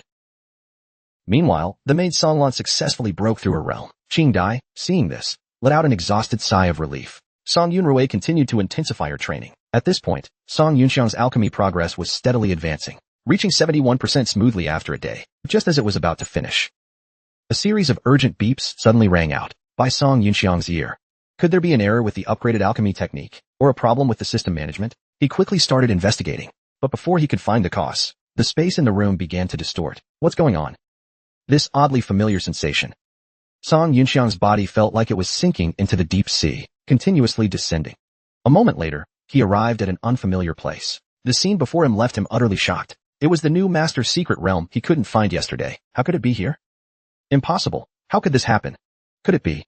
The trigger to enter here isn't a location, but a set time. As Song Yunxiang stood there stunned, the guards by the secret realm's gate raised their weapons and launched an attack. He snapped out of it and quickly dodged backward to a distance. These secret realm guards. This time, you won't scare me. Star Soul Gear. Star Soul General Lubu. Seeing the guards charge again, Song Yunxiang hurriedly tried to summon his mech, but found the new master system completely unresponsive. What's happening? I can't summon a new Soul General here? Song Yunxiang tried pulling out the Soul General Talisman for Wei Yuan Knight. Fortunately, this time there were no issues, and it was successfully summoned. With no time to think, he controlled Wei Yuan Knight to counterattack. The Soul General Talisman works. So, does that mean this place can't connect to the new network? He then unleashed the move Sevenfold War Waves, quickly wiping out the surrounding guards with a forbidden technique. Relieved, he approached the secret realm's gate. He then used a move Sevenfold War Waves. Afterward, he arrived at the secret realm's gate. He pushed open the gate and curiously walked inside. The interior of the gate was a vast, wide expanse. As he entered, the gate behind him gradually vanished from its spot. Wait, damn it, he still hasn't figured out what's going on. The surrounding space began to warp again. His body, once again, began to plummet rapidly. Song Yunxiang. Song Yunxiang. Hey, wake up. A frantic shout reached his ears. Song Yunxiang groggily opened his eyes. Where am I? Another illusion? He sat up from the bed and looked at the mirror in confusion. To his shock, he found himself in a translucent, ethereal state. What the hell is going on? What's happening? It's like my soul's left my body. On the bed, a teenage boy was fast asleep. Who the hell is this guy? Song Yunxiang curiously scanned his surroundings. He realized this was just an ordinary bedroom. Scattered on the desk were 5th grade textbooks, 9-year compulsory education, English, math. What is all this stuff? On the bookshelf nearby were books like Star Armor Soul General Saga and Steel Covenant. There were also some mech models. Are these Star Soul Generals too? Interesting. Though turning Soul Generals into tiny toys to sell to kids? There's a sound outside. Let's check it out. With that thought, Song Yunxiang strode toward the door, but then he realized his body seemed confined to the room, unable to stray too far from the sleeping boy on the bed. Where the heck am I? This isn't the Eastern continent. Strange, it's all sights I've never seen before. What kind of place have I ended up in? As Song Yunxiang puzzled over this, a woman's voice came from outside. Xiaozai. Xiaozai, come quick, check out the news. The boy on the bed was woken up by his mother's call. Sitting up groggily, Song Yunxiang wanted to step forward and greet him, but realized the kid couldn't see him. The boy quickly walked out the door, and Song Yunxiang was forcibly dragged along. At that moment, the TV in the living room was already on. An interview was being broadcast on the screen. The host turned to the audience and introduced. Just 1 minute ago, our world's first new energy satellite successfully reached its designated position and began operating. This is an exciting moment. Next, we'll conduct a special interview with the scientist in charge, Dr. Jamie Wu, the project leader. Hello, Dr. Wu. This doll-like little girl, is she your daughter? Her hair color is so beautiful. The middle-aged man across from her smiled and replied, yes, she's my daughter, Sophia. She inherited her mother's red-haired gene and my natural curls. After the host warmly greeted the little girl, she got to the main topic. So, let's begin today's special interview. Please allow me to hand the microphone to Dr. Wu. Dr. Wu took the mic and introduced himself. I'm one of the founders of the tech company, Jomyo and the technical director of the new energy project, the StarNet plan. What? StarNet? Hearing this term, Song Yunxiang's attention was immediately drawn in. As we all know, for nearly a century, the energy crisis has been one of the greatest challenges plaguing our planet. We never dared to hope for a truly permanent solution. But 13 years ago, in a meteorite, we discovered a gift from the heavens. In the ancient mythology of the Huaxia people, there's the story of Pangu splitting the heavens and earth. The birth of the universe is a process of energy and matter transformation. That heavenly gift in the meteorite led us to discover a brand new form of energy, drawing from ancient mythology for naming inspiration. We call it Haoming particles, or perhaps Haoming waves. This is an energy omnipresent in the universe, perhaps the transformation of energy and matter. This somewhat mystical-sounding technology will soon be mastered by us in the near future. Bringing the topic back to today, this successfully launched satellite, StarNet-1, has now reached its designated position and begun operating. It will absorb Haoming waves from the universe and convert them into usable energy for us. In the next 30 years, we plan to launch tens of thousands of satellites, forming a satellite matrix in outer orbit, the StarNet. The StarNet will not only, from then on, provide our planet with an endless supply of clean energy. If one day in the future, energy-to-matter transformation technology is realized, the StarNet will act like a 3D printer enveloping the planet. This power to move mountains and fill seas in an instant can be applied not only to disaster prevention and construction projects, but in many more fields, dramatically transforming our lives and way of existence. Song Yunxiang was utterly shocked after hearing this. StarNet. Could this be the origin of the new network? As he marveled at this, a sudden alarm blared in his ears. Beep alert. The system is under an unknown intrusion. Song Yunxiang hurriedly pulled up the system to check, only to see countless red dots spreading across it. The new master system's alerts came in broken bursts. Intrusion. Control lost. 60%. Dr. Wu on the TV continued his introduction. In the future under StarNet, our world will surely enter a brand new era. And this preparatory phase we're in now, I'd like to call it the Emperor's Tomb era. What? Emperor's Tomb era? Isn't that the age of the gods' creation and ancient super civilizations? As Song Yunxiang pondered this, his expression changed drastically. New master system, tell me, where am I right now? What is this place? What year is it? Beep time data loading. Control lost. 78%. It is now 360,000 years ago. Emperor's Tomb era. Xinyuan calendar. Year 4782. Christian era. July 2031. Tell me, how do I get out of here?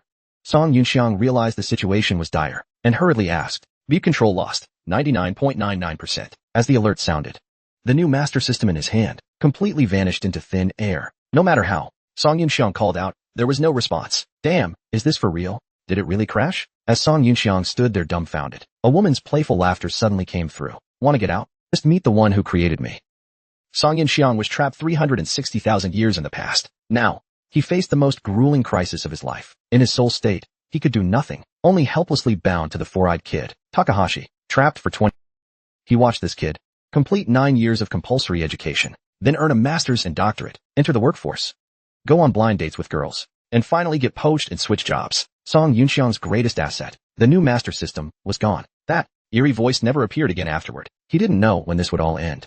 Takahashi was hired by the new company, and he took Song Yunxiang out of Zhonghai City's airport. Just as they reached the exit, he saw two foreigners in suits, holding up a sign to welcome them. Takahashi stepped forward and greeted them in English. This ancient language made up of 26 letters. Song Yunxiang had once seen in the temples of those green-skinned folks in the Western continent. He never imagined in the Emperor's Tomb era it'd be one of the languages required for exams. Trapped here and bored out of his mind, he picked it up alongside the kid. One of them, a black man, spoke fluent Cantonese, introducing himself as the security personnel in charge of escorting him to the base. Then they boarded a shuttle heading to the base. As soon as Takahashi stepped into the shuttle, the black security guard handed him glasses and gestured to put them on.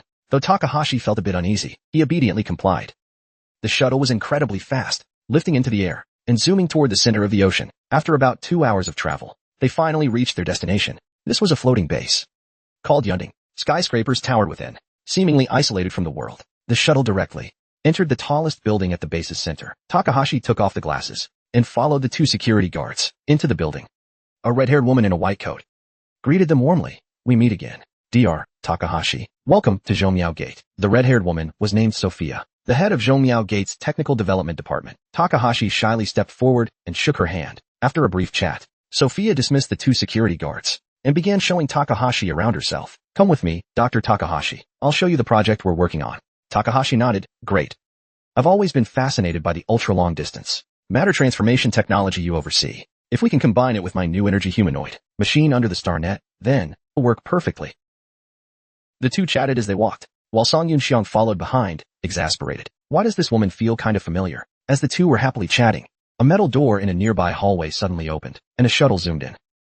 From the shuttle emerged several researchers in protective suits, carrying a person sealed in a device. Hurry, hurry. The radiation level has exceeded the critical threshold by 5%. We need to get them to the doctor's lab immediately. Takahashi curiously watched their retreating figures. Though he didn't understand what was happening, he didn't ask any questions. Led by Sophia, he continued deeper into the building. Time passed quickly. A year later, Takahashi had fully integrated into the work here. The two, being of similar age, grew closer. 5 years later, their research finally bore fruit. Looking at the constructed mech in front of them, the two danced with excitement. Test number 897. Particle decay rate stabilized. Materialization state, 99.97%, exceeding stability threshold by 15%. Awesome. We finally did it. I knew working with you would make it happen. Takahashi, you're a genius. The two hugged in excitement. Locking eyes, their faces flushed red. Takahashi couldn't help himself and kissed her. Time soon jumped to 6 years later, under everyone's witness and blessings. The two, blessed by Aunt Hu, tied the knot, holding a wedding. And so, time reached 7 years later. Song Yunxiang's patience was wearing thin. He looked at Takahashi, who was checking the news, and sighed helplessly. Another 7 years. When will this ever end? He grumbled helplessly. This damn illusion is like a panoramic movie, but I can only watch from this guy's perspective. With zero interaction, the information I can gather is so limited. Then Takahashi received a message from his assistant. Doctor, please come to Hangar 3. The head and shoulders of the two test machines have been adjusted as per the higher-ups' instructions. Upon receiving the message, Takahashi hurriedly left the room, rushing nonstop to Hangar 3. Song Yunxiang was dragged along behind him. Shortly after, they arrived at in front of a dozens of meters tall metal gate. As the metal gate opened, the scene inside came into full view. There stood two gigantic mechs silently on the ground. Around them, numerous researchers were busy adjusting data. Song Yunxiang froze in place upon seeing this, because he recognized these two mechs. They were Star Soul General Chaoran and Star Soul General Bai Qi. These two were actually the original Star Soul Generals. The assistant handed the documents to Takahashi, explaining, the data inside has been adjusted according to the higher-ups' opinions, and finalized, then added, the time and location of the next live combat test. Unit 2's test location has been set in the southern hemisphere. Combat Unit 1's location is still TBD. At that moment, in the elevated observation deck above, 5 doctors were quietly watching this scene. Dr. Ma, head of the military cyborg project, was somewhat displeased. Project codename, New Soul General Plan. I can't believe the higher-ups scrapped my project and chose that kid's giant humanoid mech as the final StarNet weapon. Hearing this, Dr. Chun, head of the Vehicle Tactical Armor Project, raised an eyebrow. I have to admit, StarNet has indeed resolved many of the humanoid mech's shortcomings as a weapon. These issues, under StarNet, have been perfectly addressed. Dr. Ma nodded, exactly. And through neural linking, pilots can control the humanoid mech as if it were their own body. In terms of maneuverability, it far surpasses giant vehicle weapons by several times.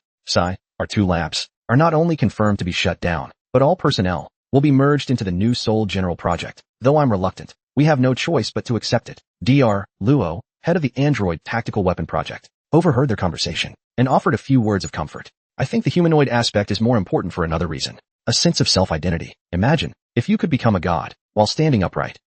Would you really want to turn into a lump of track tank crawling on the ground? Plus, as an extension of the human body, the humanoid mech serves as a platform for mounting various armaments. You should trust the higher-ups' decisions. The higher-ups always see farther than us technical folks. Dr. Lee, head of the Tactical Skeletal Power Armor Project, nodded in agreement. Right, the higher-ups have their considerations. Maybe our thinking is still limited to the scope of weapons. Those big shots up there are probably thinking about the future of the entire human race. The group fell silent upon hearing this, but one doctor in the middle turned and left the room. He smirked darkly to himself. The future of the human race. I've got some different ideas about that. In the blink of an eye, a month and a half passed. On a battlefield in the southern hemisphere, Star Soul General Chaoran entered the live combat testing phase. The test results were surprisingly excellent. Chaoran could not only transform into a flying phoenix form, but its humanoid combat performance was also formidable. The lab researchers watched this scene, thrilled beyond measure. Dr. Ma let out a sigh. Based on this live combat test data, the Star Soul General will be the most powerful single-unit combat. Dr. Chun nodded in approval regarding the weapon. Unit 3's development can also be put on the schedule now. At that moment, Takahashi's assistant approached. Speaking of Unit 3, I'm afraid the paint color. Seeing him, the 2 doctors asked in confusion, where's Dr. Gao? The assistant smiled and replied, Dr. Gao. He's currently on his way to the hospital. At the same time, at Yunding's Hospital No. 1, Takahashi hurriedly arrived. Today was the day his wife Sophia would give birth. Rushing into the hospital room, Takahashi guiltily apologized at once. Because of the first live combat test of the New Soul General, I got here late. I'm sorry, you've been through so much. Sophia smiled faintly and said it was fine. Oh, see the baby. It's a girl. She inherited her grandmother's red-haired gene. Hearing this, Takahashi excitedly stepped forward, cradling his daughter carefully in his arms. What about her name? Has my father-in-law already picked one? Sophia nodded and replied, yes. Father gave her a single character name. Yuan. It's Wu Yuan. You can give her a nickname. Takahashi pondered for a moment. A nickname? Yuan Hui? Who? It's December in the Huaxia calendar now. December is also known as the month of star return. Then her nickname will be Xinghui. How's that? Takahashi happily lifted his daughter high. The infant, still wrapped in swaddling, opened her eyes. Seeing this, Sophia quickly stopped him. Be careful. Don't scare the baby. Takahashi chuckled. Sorry. Oh, right. This is a gift someone sent for our daughter. It's supposedly a pendant made from crystals that fell off the new tissue box. Takahashi then pulled out a pendant surrounded by 3 colors and placed it in front of his daughter. The little girl slowly opened her eyes, revealing a delighted smile. At that moment, Song Yunxiang, watching from the side, seemed to sense something. He muttered to himself, so, I've been trapped here. Was it to wait for you? Sure enough, as soon as he finished speaking, the surrounding scene suddenly began to blur. The long-absent sensation of falling enveloped his entire body. When Song Yunxiang opened his eyes again, he realized he had returned to his room in reality. I'm back just like that. Time hasn't moved at all. I was trapped in that weird illusion for over 30 years, and nothing has changed in reality? Oh right, the new master system. New master system, come out. Song Yunxiang hurriedly swung his right arm to summon it. But after calling for a while, there was no response from the new master system. A bad feeling arose in his heart. Could it be? Before he could finish, a playful laugh suddenly sounded in his ear. I'm right here, aren't I? Song Yunxiang turned his head in confusion, only to see the new master system had transformed into a red-haired little girl. He cautiously reached out to grab her, but it was futile. The little girl was incredibly fast, flashing onto his arm in the blink of an eye. Hey, what are you trying to do? Just a lowly third-tier trash, with a soul power under 50,000. You little garbage. You can't catch me. Song Yunxiang frowned upon hearing this. What are you? The little girl giggled. You don't recognize me? I'm your new master system. Master. Then her tone shifted dramatically, and she began smugly introducing herself. Just kidding. I fooled you. This great one will mercifully tell you. You lowly host, listen up. This great one is the ultra-intelligent assistant exclusive to the new master system. Number 12. Created personally by the great Dr. Wu, the greatest of the 3 intelligent assistant AIs. This great one is a bridge between past and future, the embodiment of doubt and critique. When that useless number 1 goes off track and deviates from Dr. Wu's preset plan, this great one will personally descend, and with my own will, judge and repair this world that number 1 has interfered with. Song Yunxiang smirked. Who understands all that? But I can sense the energy source projecting your image comes from my own soul power, right? The little girl shrugged it off. So what if you figured it out? Feel honored that a lowly host like you can provide. At that moment, Song Yunxiang suddenly made his move. So as long as I seal the soul power I provide with a sealing technique, that'll do it. With a wave of his arm, several sealing techniques instantly bound the little girl's limbs, restricting her movements as well. Seeing this, the little girl fumed. You lowly host. How dare you disrespect the great me? Song Yunxiang ignored her nonsense, stepping forward and grabbing her. Enough, little thing. Drop your arrogance and bravado. This old man doesn't buy it. Spill it honestly. What functions and value do you have? The little girl struggled frantically. You, a mere third-tier trash, with soul power under 50,000. You useless. Let me go. Song Yunxiang's brows furrowed tightly. You already said that earlier. The little girl kept ranting. The permissions for your new master system were illegally obtained. You pirated garbage trash, without my help. You can't even use the full functions of the new master system. Hearing the words, illegally obtained permissions, Song Yunxiang's interest was immediately piqued. Tell me about that in detail. Seeing him release her, the little girl smirked smugly again. Humph. Your new master system permissions. You stole them from someone else, didn't you? You trashy host.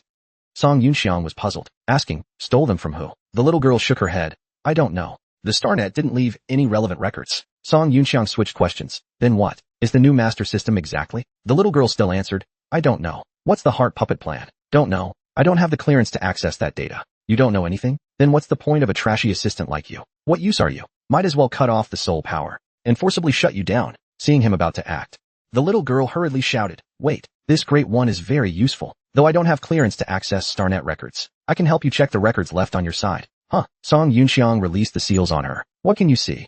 The little girl summoned the system interface and started operating it. I can see your replicated Star Soul Generals in the secret realm. Star Soul General Lu Bu, and Star Soul General Wenzhong, Star Soul General Ao Bing, Star Soul General Chao Run. I can also see the combat records of your previous replica summons, and the stuff stored in your system space. Look, your system space. You've only used less than 1% of it. Let me see what's in there. Oh my. A trash host is indeed a trash host. What kind of junk have you stored here? See, though you're a trash host.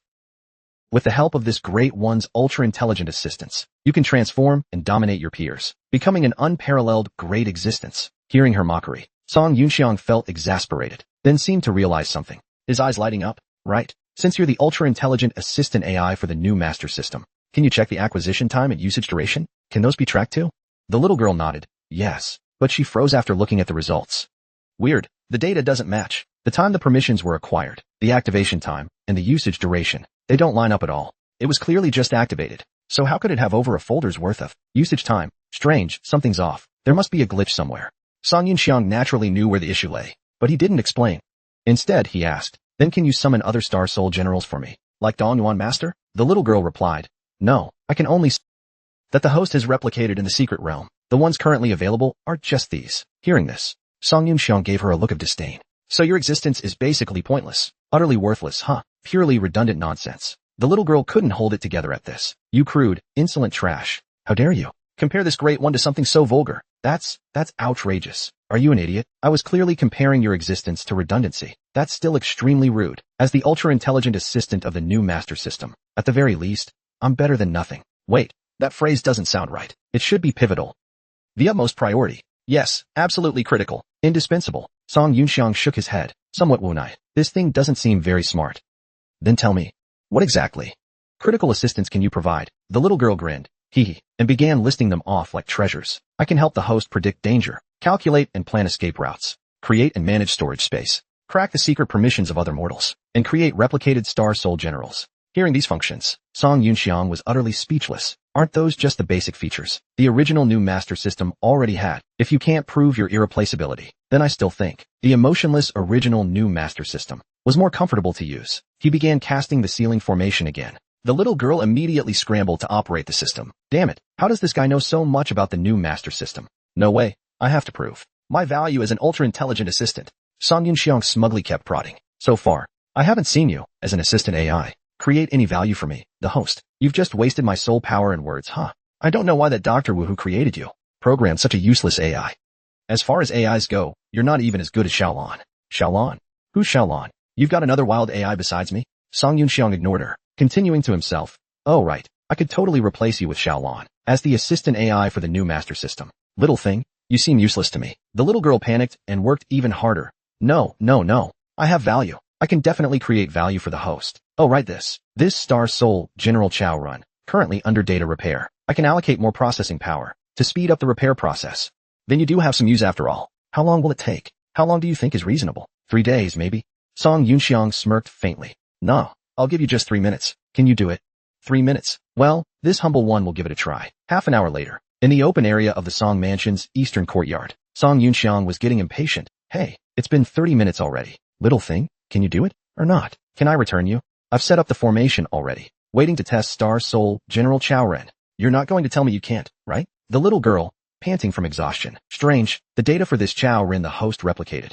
Something's off. It seems to be a data version that shouldn't exist in this realm. Why is that? Could some organization have tampered with the original data, replacing the records stored in StarNet, or perhaps created a fake link in some special way? Though I haven't figured out what's going on, I've allocated more processing power and finished it. Lowly trash host, come try your new power. Feel the greatness of this exalted one, and offer your words of praise. After hearing this, Song Yunxiang eagerly pulled up Chao Ren's option. Then let me test it. Star Soul Gear. Star Soul General Chao Ren. With a flash of blue light, the white-bodied Chao Ren finally appeared successfully in the field. But right after, Song Yunxiang noticed something wrong. Little thing, how did you repair the data? Tell me why it has 6 fingers. The little girl froze at this. How could this happen? Wait, there's another option. Check this one out. Song Yunxiang quizzed her in confusion. What's going on here? The little girl, as an intelligent assistant AI, stammered, frantically starting to operate again. That's weird. What's happening? Did it only fill in the missing appearance data? The structural data is just a mess of garbled code. No worries. Good thing I prepared a backup plan. Try this one. Though Song Yunxiang had a bad feeling, he still gave it a shot. Star Soul Gear. As his words fell, light flashed, and a Star Soul general holding a ranged weapon, Chao Ren, materialized. Its performance specs were a complete mess, and the barrel of the ranged weapon was blocked by gaudy decorations, rendering it utterly impractical. Song Yunxiang was dumbfounded. Are you messing with me? The little girl sheepishly scratched her head. What's going on here? Why is it like this? Oh, right, try it first. Maybe it's useful. Song Yunxiang swung the heavy weapon, questioning her. Why does the barrel have this inexplicable flashy decoration? The little girl, sweating profusely, hurriedly explained. No problem. There's one more backup plan. Try this one. Song Yunxiang gritted his teeth and chose to trust her again, then summoned it once more. This time it felt right. But before he could get excited, he noticed to his dismay, this Star Soul General Chao Ren had only one arm. Its man-bird hybrid form plus the giant sword on its back, reminded him of a martial arts drama he'd watched with the four-eyed kid in the Earth Spirit illusion. He angrily descended back to the ground, grabbing the little girl and threatening her. What kind of mess have you made? You really are a useless piece of trash. Might as well bury this useless trash. The little girl panicked. Wait a sec. Oh, handsome and wise host. Please give this humble one, no, please give this servant one more chance. I figured it out. It must be because this Star Soul General's data itself is flawed. Yes, exactly. That's it. I noticed earlier. Noble and dashing host. The Chaoran data you obtained is a version that shouldn't exist in this realm. Song Yunxiang frowned in confusion. The little girl continued explaining. The wise and erudite host surely knows that replicating a Star Soul General consists of Star Seal and Craft Soul, two components. The Star Seal is the so-called mortal secret realm, the permission to link a mortal to StarNet. You can think of it as the username and password to access the Star Soul General Management database on StarNet, and the Craft Soul is the mech data of the Star Soul General. You can see it as the client-side files stored by the mortal. My lord, this Star Soul General Chaoran you replicated, though its Soul General data has been tampered with, the secret realm permissions are undeniably genuine. I'm currently updating it for you from StarNet with the latest version of Star Soul General Chaoran data. Song Yunxiang frowned tightly, releasing her. Is there something wrong with this Chaoran I replicated? So you're saying? Last time, the AO Bing I replicated was different from this one. Could it really be as this little thing says? The little girl answered while updating. I guess that's the case. As for why they do this, I'm not sure. Song Yunxiang was speechless. Can you give me a precise explanation? The little girl raised an eyebrow, pondering. Precisely, there's a 76.65% chance it's like this. Song Yunxiang shook his head helplessly. Fine. So based on what you just said, the new master system is basically a cheat. The little girl couldn't resist bragging. I don't know about cheats, but the new master system is definitely far beyond the host's comprehension, greater still. And by the way, as the ultra-intelligent assistant of the new master system, this exalted one is even greater. Right as she spoke, the system interface showed the download was complete. All set. Host, try this one. All done. Host, give this a try. This one's definitely fine. Trust me, no problems this time. Song Yunxiang nodded, deciding to trust her. One last time, Star Soul Gear, with a flash of blue lightning and glow. The next second, a white mech materialized. The mech wielded a long sword and shield, with a pair of transparent wings sprouting from its back. And this was Star Soul General Chaoran. Soon, the white Chaoran shifted to a starry hue. The white mech was quickly enveloped in orange. Song Yunxiang, seeing this, was overjoyed, immediately pulling up the weapon inventory to check for new weapons. Not only did he pull out a new weapon and swing it around, he also transformed it into Phoenix form, confirming there were no issues, before satisfactorily descending back to the ground. Though this Chaoran's appearance had slight differences, it was indeed unlike those earlier. Useless shells with no substance. It was a genuinely powerful Star Soul General. The little girl smirked smugly. Well, no problems this time, right? I told you so, didn't I? Someone tampered with it. After hearing this, Song Yunxiang asked her if she knew why they would tamper like that. The little girl helplessly shrugged. My current access permissions are still very limited. How would I know something like that? Though I don't get why they do this. Those guys are really despicable. Once tampered with like this, StarNet Star Soul General management database can't collect mortal feedback data anymore. The Star Soul General's mech data can't continue learning or growing, and it'll also need StarNet's safety oversight, protocol management, and protection. That's just too It's like putting themselves in danger without a care. Way too risky. After hearing her words, Song Yunxiang frowned deeply, lost in thought. Oh right, check this out. The Star Soul General AO Bing I replicated. Is there anything wrong with its data? After hearing this, the little girl pulled up Star Soul General AO Bing and compared it, quickly spotting something off. There's a problem. It should have been a heaven tier unlock, Han Sha Long, but it was unlocked early and not cracked by the new master system. Let me see what's going on. Found it. When the host replicated Star Soul General AO Bing, this Han Sha Long was already unlocked. The mortal in the room inherited data left by a previous mortal. Song Yunxiang suddenly understood a bit. That must be the inheritance Kuenzai got in that secret realm. No other issues besides this, right? The little girl replied, data matches. No problems. As expected, if Chao Ren and AO Bing are like this, then last round. The few Star Soul Generals I replicated, could they all have issues? Last round. I replicated them from Xuanxia, General Nanrong, and Jiao Ren's Lan Kuan, those three. I got Chao Ren, Bai Qi, and AO Bing. And those three share one thing in common. They're all linked to that certain someone. If AO Bing has already changed, due to my interference with history, and Xuanxia hasn't become Chao Ren's host yet, and might never link with Chao Ren in this lifetime. To prove this theory, I need to find General Nanrong, and replicate Star Soul General Bai Qi. But General Nanrong, one of the 8 generals of the heavenly capital, currently commands the 6 armies of the Nanrong family, far off in Tombay City, the throat of Zhongzhou. For now, It's easier to track down that kid Xuanxia. Let's go, back we go. Finish refining those pills. Once their grandpa sorts things out here, I'll go grab that kid and check it out. Plus, that weird ring. I'm really curious about it. The day after Song Yunxiang obtained Star's Soul General Chao Run, the court's commendation team was set to arrive today. Early that morning, Song Bo, Song Mu, and Su Bansheng were waiting at the landing pad outside the Song mansion. Cheng Yi, looking weary, couldn't help but grumble softly. What a hassle. The dean's such a pain, dragging us out this early. What's with this nonsense? Seeing his lackluster state, Elder Su shook his head helplessly. Kid, the court's commendation team will arrive in Yong'an City this afternoon. You should know Song Yunxiang's commendation this time. Dean played a crucial role in it. And with the Gu family as the local power in Nanzhou, coming to visit the Song family ahead of time to coordinate reception plans together, it's perfectly reasonable. Qing Yi on boardly. So what? What's that got to do with me? Miss Yunjin isn't here today. So boring. As he finished, a shuttle rapidly approached from the distance, landing right in front of them. Seeing this, the group hurriedly went to greet it. Once the shuttle stabilized, the hatch slowly opened. Gu Shijing, acting dean of the Mech Martial Academy, stepped out first with his secretary Xiao Yu, followed closely behind. Sorry for keeping you all waiting. Song Bo and Song Mu. Then Gu Shijing spotted Elder Su and Cheng Yi. His demeanor instantly brightened, stepping forward to say hello. Gu Shijing looked puzzled. Why are you still here? Didn't you deliver something last week, and should have returned to Yuaning City by now? Cheng Yi awkwardly explained. Well, the Western Martial Academy's still on break. Instructor O went back to the Northern Garrison to submit test data for the feudal project. You all aren't around either. So me going back alone would be pointless. Looking at that old guy, Mr. Nog was pretty boring too.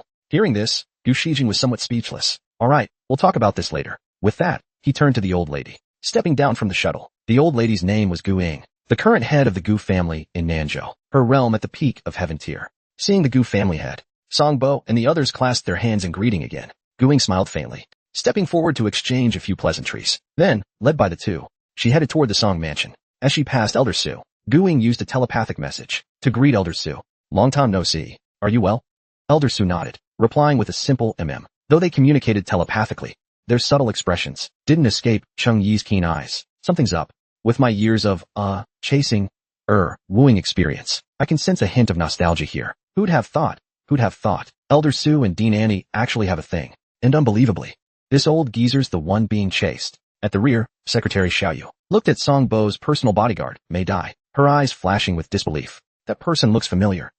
No way, it can't be. Mei Dai naturally noticed her too, quickly signaling her to stay quiet. Xiao Yu, seeing this, suppressed her excitement, continuing to act as if nothing had happened, following the group. Great. It really is Sister Mei Dai. The group soon reached the central courtyard's reception hall. After settling in, they headed to the eastern courtyard to summon Old Master Song. Taking advantage of the moment, Xiao Yu and Mei Dai quietly gathered together. Sister Mei Dai, is it really you? It's actually you. This is amazing. You're safe too. Mei Dai's face also lit up with joy.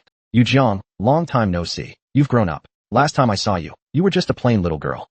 Looks like being with a big family has its perks. Good food. You've developed quite nicely. Hearing her teasing, Xiao Yu shyly covered her chest. Ugh, Sister Mei Dai, still as cheeky as ever. Everyone from Muying Village. Did they all escape safely too? Seeing her hopeful expression, Mei Dai shook her head sadly in silence. 5 years ago, that day, the beast tide suddenly erupted. The adults stayed on the shore to hold off the beasts. All of them. We, the weak ones, could only watch from the boat. Watching our parents and elders sacrifice themselves to buy time. But we didn't expect beasts lurking in the sea too. In the end, only a few kids, including me, made it to the other side alive. Damn those beasts. Xiao Yu sighed deeply after hearing this. That disaster 5 years ago that wiped out Taihao Island was just too terrifying. Suddenly, she thought of something, instantly becoming wary. Sister Mei Dai, you're not working for Maloon now, are you? Mei Dai waved her hand to explain. No need to worry. Relax. Though we were rescued from Miloon's shores, it was Lord Baimu who took us in. Lord Baimu doesn't align ideologically with the Yiwang faction that joined Miloon as mercenaries, but he also didn't have the power, like your Yanluo princess, to gain the heavenly capital's protection. Eventually, we got help from the Hong clan chamber, so we started operating under the name Baimu Wanchuo, providing business consulting for merchants across the eastern continent, and security services. Though everyone's scattered around for work, running here and there, at least we can live true to ourselves. Xiao Yu relaxed after hearing this. Meanwhile, not far off, at the corner of a mobile building, between the eastern courtyard and central courtyard, a woman named Zissa quietly noted their meeting. Damn it. What are these two ugly girls chattering about? I can't understand. They're not plotting something against young Master Yunxiang, are they? The whole eastern courtyard's on high alert. The young master's definitely busy with something big. I've got to keep On these two sneaky ugly girls. Right after Zissou muttered this, Ma San's figure suddenly flashed beside her, explaining, they're speaking Taiha dialect. You scared me. Oh, it's Master Ma. Master Ma, you said they're speaking Taiha dialect, so you understand it, right? You heard them from so far away. Ma San chuckled at her confusion. Pretty impressive, huh? Your Master Ma is fluent in 6 Eastern continent languages, and all the dialects of the heavenly capital. Then quick, listen, what are these two ugly girls plotting? Are they planning something against our young master Yunxiang? Nothing much. Just 2 old acquaintances from Taiha catching up, no need to worry. That girl by second master's side. We checked her background long ago, she's clean. Back when Taiha fell to the beast tide, some desperate survivors joined Milun's camp as Taiha mercenaries. Others wanted a stable life with their families, choosing a safer path. While another group hustled for money and contracts, Zissa felt a pang of disappointment, so that's it. I thought I could score some points this time. And get the young master's praise. What a shame. Someone's coming. I'll go check. You keep watch on the perimeter. With that, Ma San vanished with a whoosh.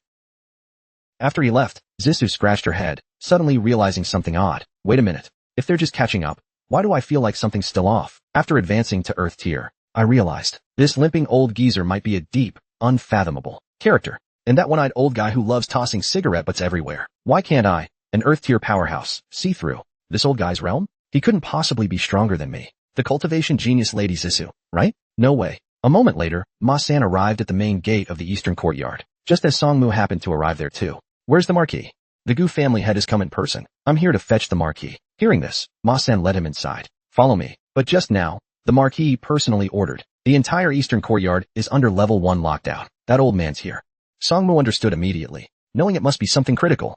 Got it. I'll wait here then. At the same time, in Song Yunxiang's room in the eastern courtyard's main building, Song's third grandpa stared at the pills on the table, his body trembling with excitement. Treasures of immeasurable value like these, enough to bring ruin to some great families, just casually handed to me. In these 50-cent plastic bottles, old Master Song vigilantly scanned the surroundings. Third uncle, don't get too worked up. Careful of eavesdroppers. Song Yunxiang chuckled at this. No worries, I've set up 4 layers of formations here. Not even sound can escape. Even if third grandpa breaks through right here, I've got ways to ensure no soul power fluctuations leak out. Old Master Song nodded after hearing this. Yunxiang's skill with formations is indeed impressive. It feels like he's improved again in just a few days. I wonder about those ancient, crumbling formations on the southern wilderness Great Wall. If Yunxiang has a way. No, at this critical moment, the focus shouldn't be on formations. I never thought you, kid, could actually refine so many high-tier pills in a single day. Besides that longevity pill, these other 3.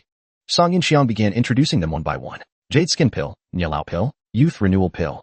Old Master Song looked puzzled. Not healing or cultivation boosting pills. Before Song Yunxiang could explain, Song third grandpa slammed the table and stood up, excitedly giving a thumbs up, fanning the air. These 3 pills, in my mind, are worth 100 times more than the longevity pill. Song Yunxiang smirked, also giving a thumb, showing an I get it expression. Hope they can give third grandpa a boost. Old Master Song, caught in the middle, looked at them, utterly confused. Song third grandpa didn't explain, standing up and bowing to Song Yunxiang in thank. Yunxiang, kid, please accept this old man's gratitude. Seeing this, Song Yunxiang quickly stepped forward to support him. Third grandpa, you mustn't. You're the elder. Song third grandpa waved it off. It's fine. Yunxiang risked the dungeons for me to find these herbs, and dared to refine them in a single day. That must have come at no small cost. We're family. No need for formal thanks. Great kind.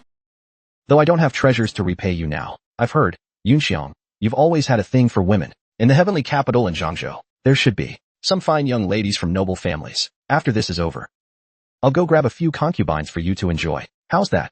Hearing this, Song Yunxiang awkwardly declined repeatedly. No need. No need. Really, no need at all. What's this about me liking women? Who the hell's been spreading rumors about me? Song third grandpa gave him a knowing look. Actually, I think your personality's a lot like mine. Really suits my taste. It's just a shame we're grandfather and grandson by blood, and both men. Otherwise, I'd swear brotherhood with you. It'd be a fine tale. Song Yunxiang was left speechless. Old Master Song nearby shook his head helplessly. Now that you mention it, it's true.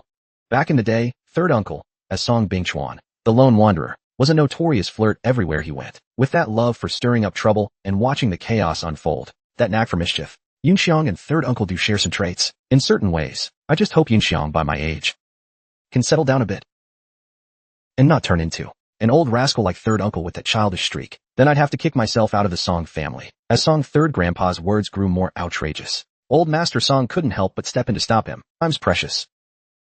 Third uncle, let's take the pills first. Song third grandpa nodded. Here, isn't that a bit hasty? Such treasures. I should fast for 3 days first, then bathe and change.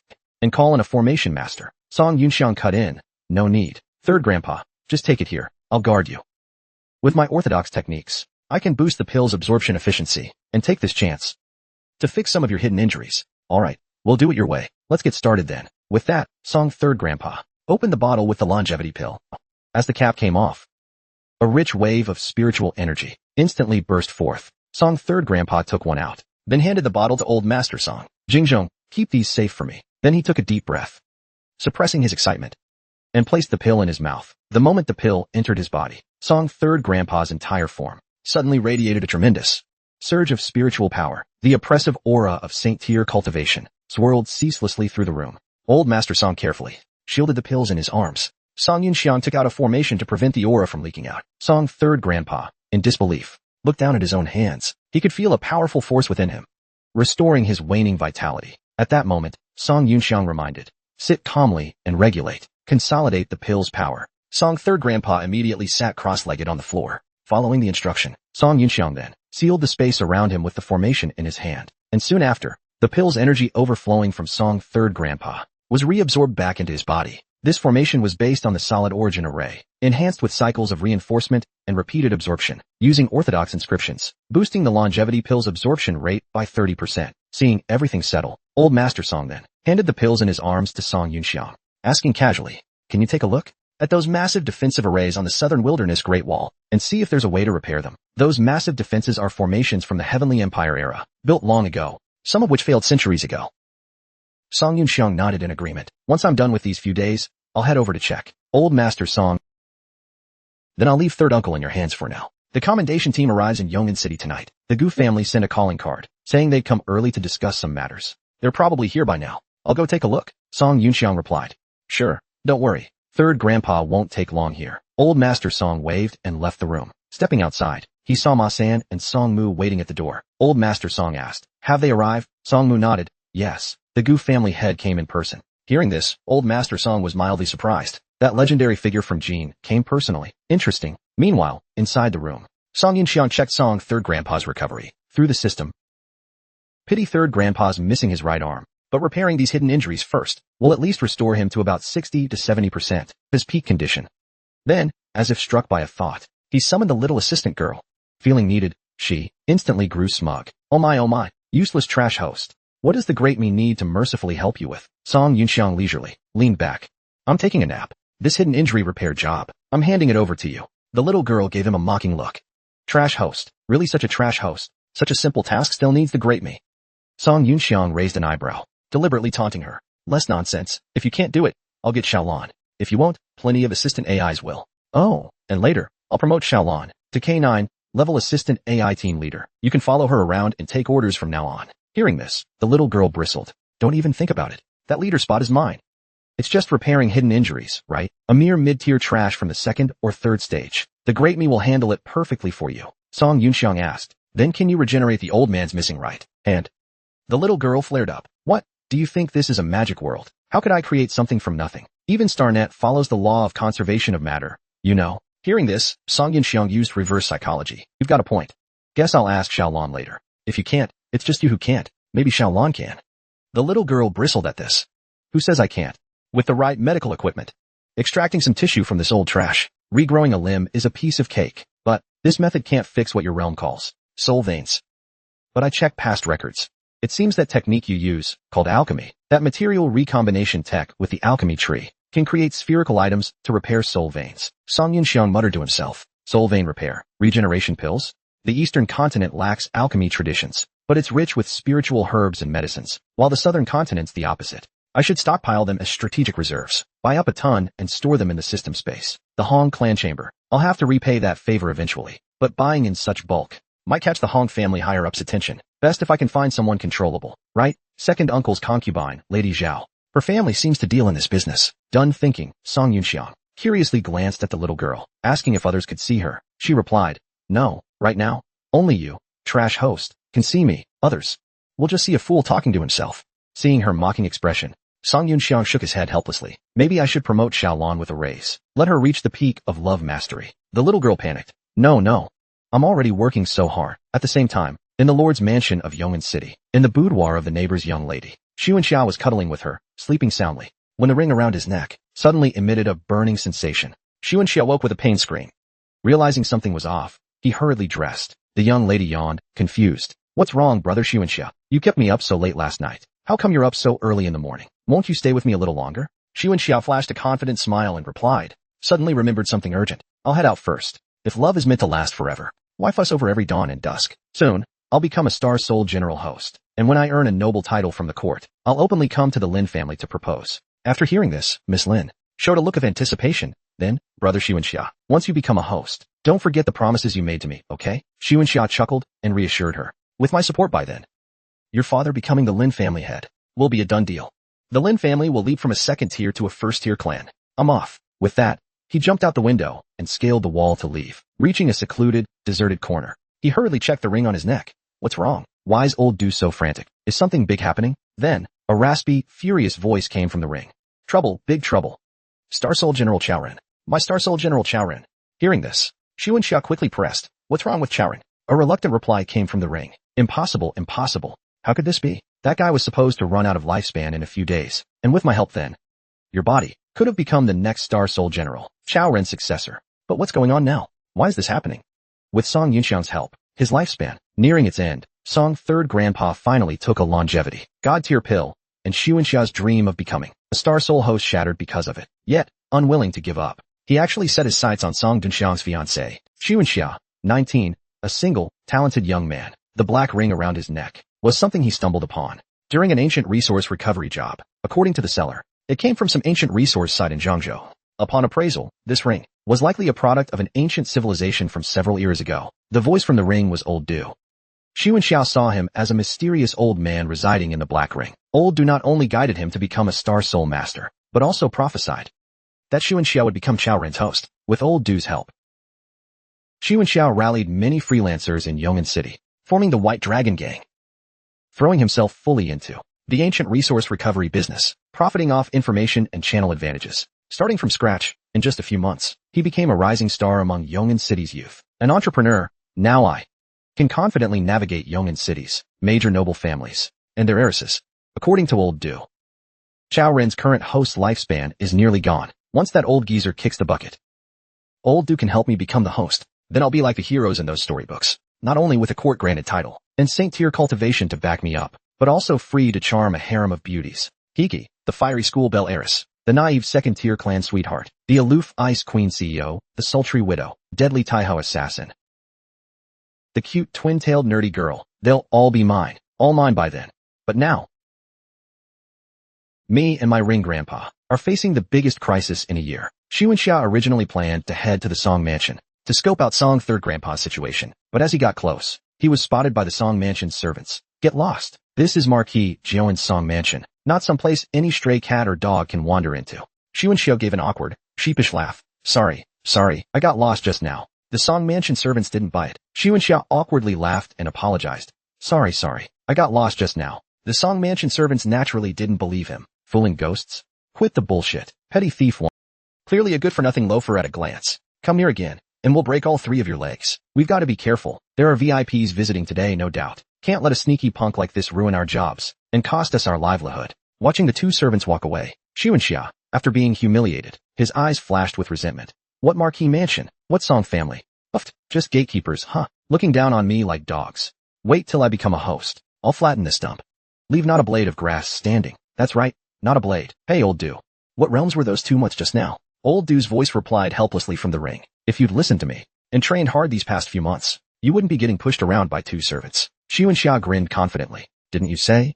Once I become a host and get Chao Run, I won't have any more realm bottlenecks. Then you can boost me straight to Saint Tier. So why bust my ass now? Wouldn't that just waste time and energy? Old Du, you're not tricking me, are you? Old Du replied. I can indeed push your body to Saint Tier, but only if you get Star Soul General Chaoren first. Hearing this, Xu Wenxia breathed a sigh of relief. Old Du, that current Chaoren host you mentioned, is he really in this lousy Marquis Mansion? Yes, I can feel that person's vitality surging back. The flame of his lifespan, nearly extinguished, has been reignited. We can't wait any longer. We have to stop him. Xu Wenxia frowned deeply.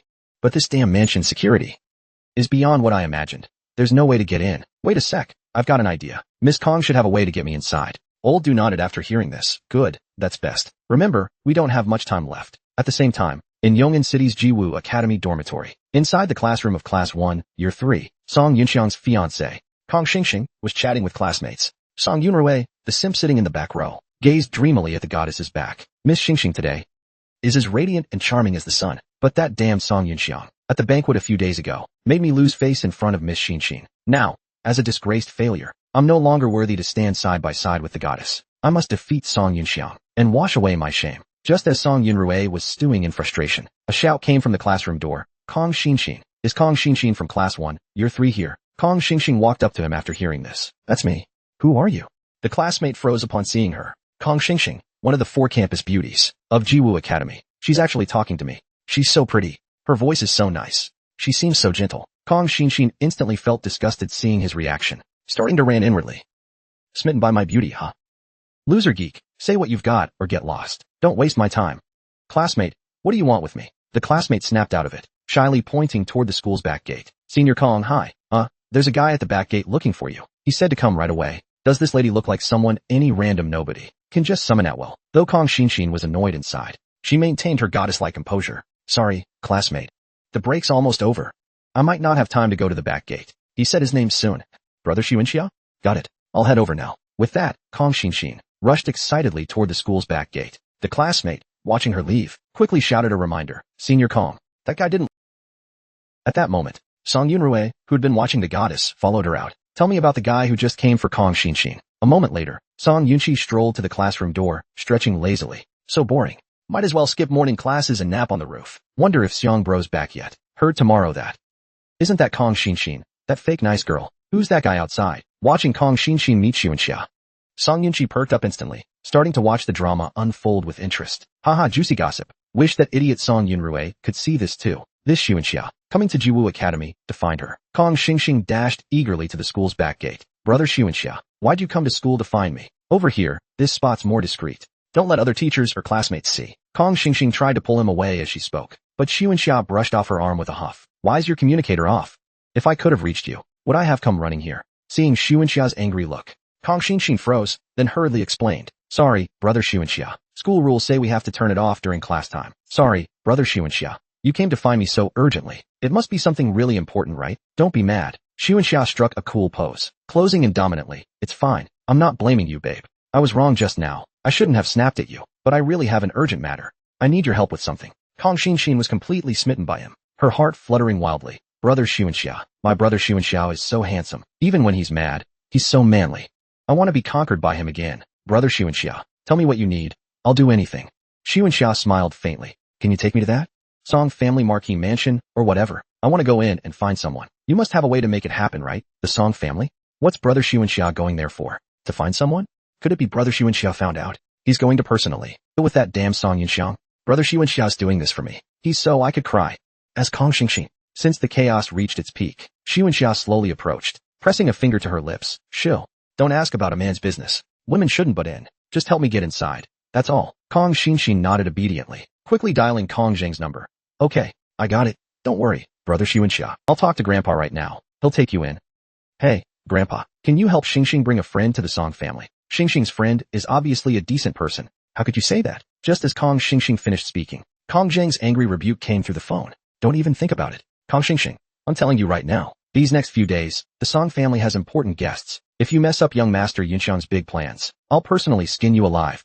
Kong Zheng hung up after that. My grandpa's tied up with something urgent and can't come. Don't worry, I'll get my dad to step in now. Kong Xingxing then dialed Kong Fan's number, explaining the situation again. But unexpectedly, Kong Fan flat out rejected her request too.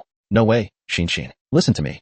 These few days, you absolutely can't meddle in Song family affairs. Treat that engagement like it never existed. Stop daydreaming about it. Hanging up the phone, Kong Xingxing awkwardly apologized. Sorry, Brother Xuanxia. They might be busy with work right now. If it's not urgent, maybe wait a bit. Hearing this, Xuanxia got irritated. What's that supposed to mean? Kong Xingxing, are you freaking brushing me off? Just as he was about to lose it, a voice came from the black ring. Since you can't handle it, don't blame me then. Xuanxia panicked and blurted out, Old Du, hold on. I'll figure something else out. Old Du replied, No, it's too late. I'll have to take matters into my own hands. Let me borrow your body. As the words fell, several thin, sharp tendrils stretched out from the black ring, ignoring Xuanxia's struggles. They pierced straight into his fingers. Then, purple mysterious runes began spreading across his skin. Xuanxia clutched his head in pain and lost consciousness. Her protocol activated, passing security clearance. Protocol in effect. Initiating overwrite. Overwrite complete. Reactivating. Kong Xingxing, clueless, quickly helped him up. Brother Xuanxia, what's wrong? Don't worry, I'll find a way to help you. Xuanxia shoved her away without mercy, speaking in a hoarse voice. What a useless piece of trash. Kong Xingxing wiped her tears, feeling wronged. Brother Xuanxia, what's wrong with you? Why's your voice so raspy? Don't be mad. Xingxing isn't a useless piece of trash. Don't talk to me like that. Xuanxia adjusted his tone after hearing her, gently stepping forward to hug her. I wasn't talking about you. This voice is right. Yeah, sorry, I was too rough earlier. But I really have something urgent. I hope you can forgive me. Kong Xingxing shook her head lightly. It's fine. Old Du, while speaking, quickly got accustomed to this body. Lost 30% of its talent ceiling, huh? Forcing a takeover with the black ring sure enough. Caused too much irreversible damage to this vessel. Sigh, didn't think I'd have to resort to this. This kid's women can serve as my cauldrons. I'll enjoy them for a while, absorbing their essence. Might patch up some of the damage a bit. But before getting Chow Run, this body's still too frail. Relying on the energy stored, I can barely push it to heaven tier level. Kong Xingxing, helping him up, spoke apologetically. Sorry, it's my fault I couldn't help you, brother Xuanxia. Xuanxia, now possessed by old Du, waved it off, saying something she didn't understand. No helping it. Desperate times call for desperate measures. I've got no choice but to go all in. Head back for now. With that, a massive surge of purple energy erupted from the ring. All of it absorbed into Xuanxia's body. An invisible pressure instantly rippled out. Song Yunqi, hiding in the distance, felt it, and his face paled. Holy crap, so strong. Heaven tier. After absorbing it, Xuanxia slowly turned to look at him. Their eyes met. Song Yunqi froze in place, his hair standing on end. He sensed me. Such powerful mental strength. Humph. So young and already at Earth tier. He'd make a fine cauldron too. But no time to deal with that now. I need to check. What's up with that old geezer who's back from the brink? And how it happened? After thinking it over, Xuanxia leaped into action, rushing toward the Song Mansion. Kong Xingxing watched his back, lost in thought. Such a strong aura. Could my brother Xuanxia actually be stronger than Grandpa? He's doing this for me, revealing his true strength he's hidden all this time. Back in the classroom, the simp, Song Yunrui, was still agonizing over whether to find his goddess. The thought of Miss Xingxing being lusted after by those shady punks outside school made him tremble with rage. Damn it. Should I go stop them, or not?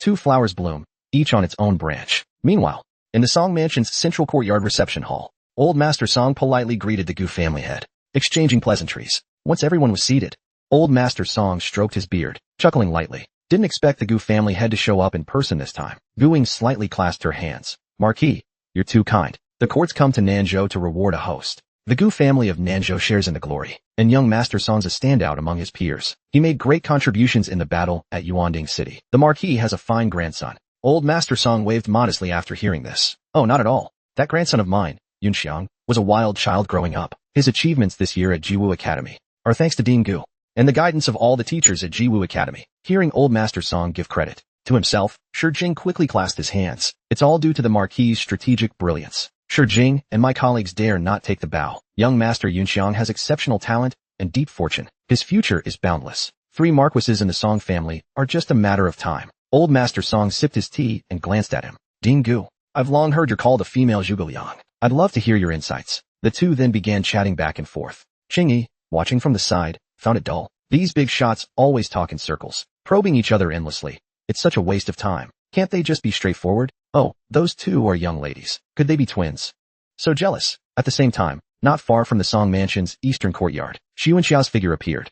Here it is. Even with formations blocking it, I can still sense that damned undying old geezer is in that courtyard. On the perimeter, 1 man and 1 woman, both young. Early heaven tier, +3. Early earth tier inside, and 2 more. Mid-heaven tier, a petty family relegated to a border city. Still has this kind of strength, but with my skills, they probably can't do much about it. Xuanxia then quietly made his way to the southeast corner of the eastern courtyard. Up in the attic, a maid was yawning out of boredom.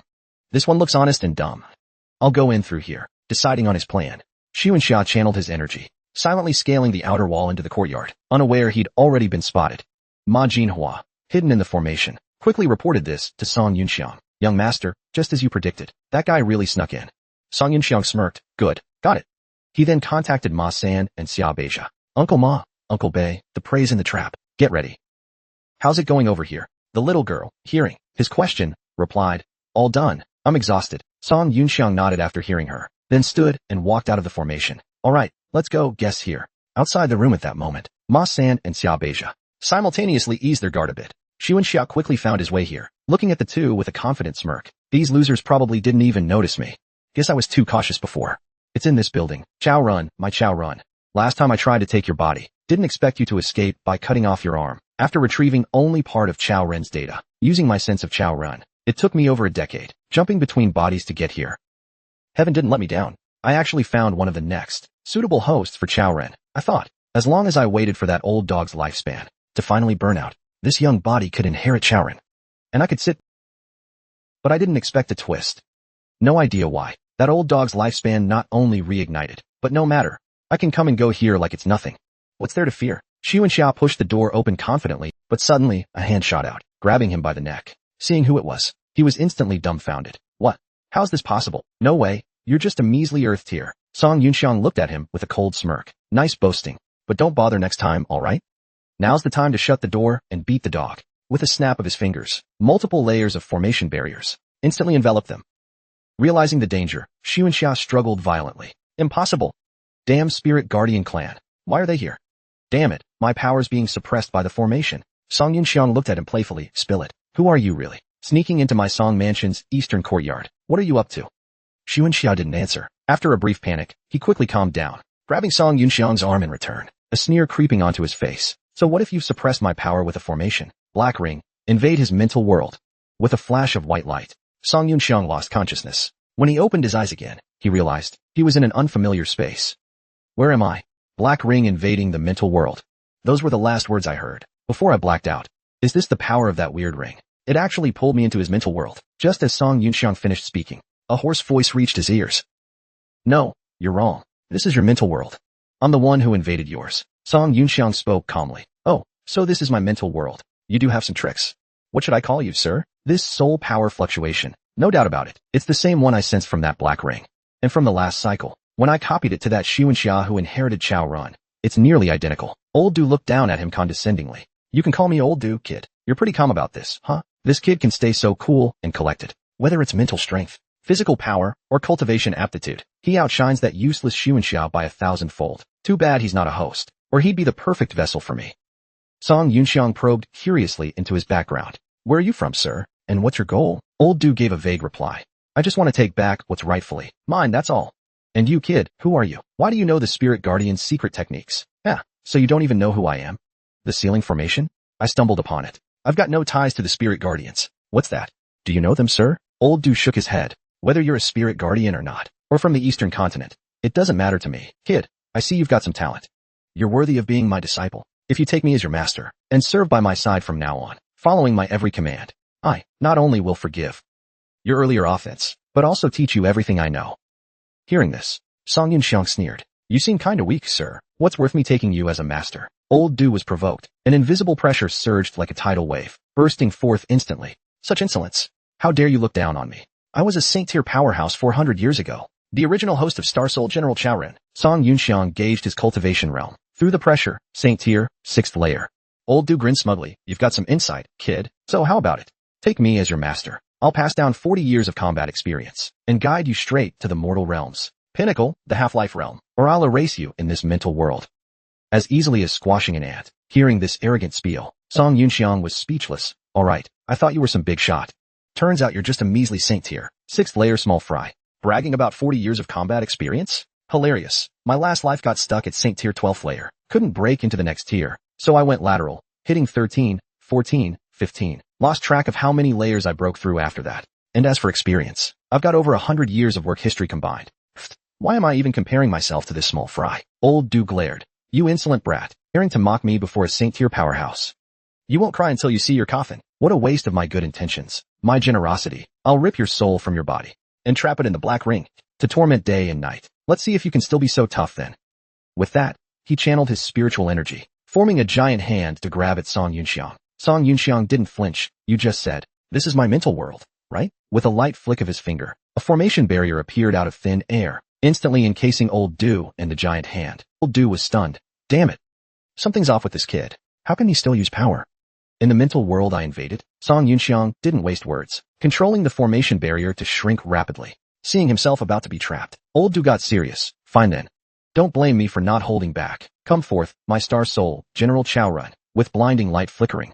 A silver-white mech assembled in a few breaths, shattering the surrounding formation barriers inch by inch. Seeing this, Song Yunxiang showed a puzzled look. You can actually summon Chaorun? Old Du sneered.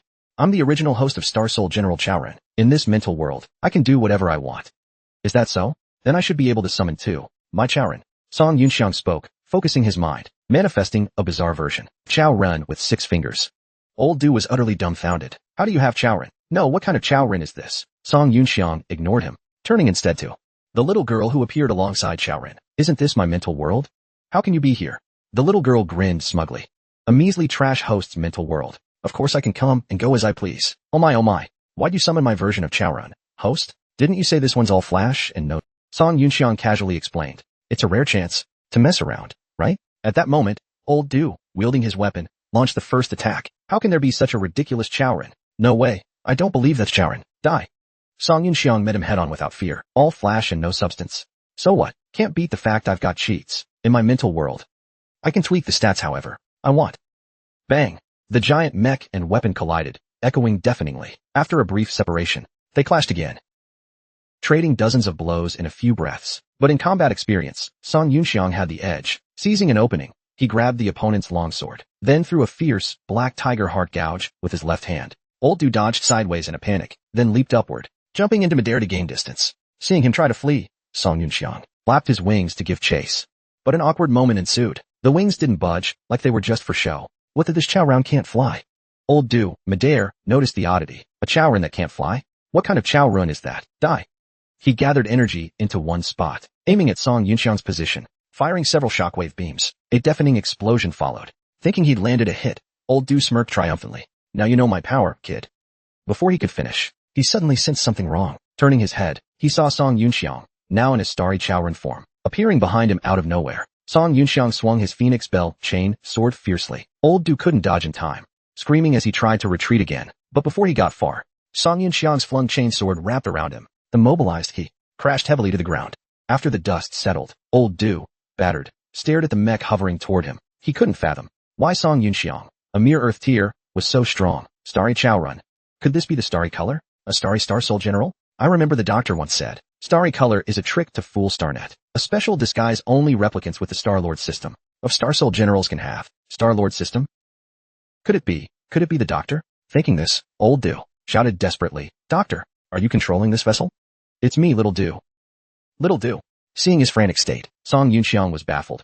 What's this play? Why'd this guy suddenly kneel? Doctor? Could the doctor he's talking about be the same Dr. Xiaoxin Nez's host mentioned? The same person? Why'd he mistake me for the doctor? Is he faking it to trick me? Or did he see the starry Chaorun? While Song Yunxiang pondered, Old Du spoke up. Doctor, I didn't know it was you earlier. I was confused. Please forgive me. Song Yunxiang's mind raced, deciding to play along. Let's see what I can get out of this. Maybe I'll uncover something useful. Hey, Little Du. Getting pretty cocky now, huh? I thought you'd forgotten your mission, Old Du. Hearing this, Old Du panicked and kowtowed. Please forgive my grave sins. Song Yunxiang waved casually, releasing the chains binding him. Old Du's expression eased as he disengaged his mech, thanking profusely. Thank you for your mercy.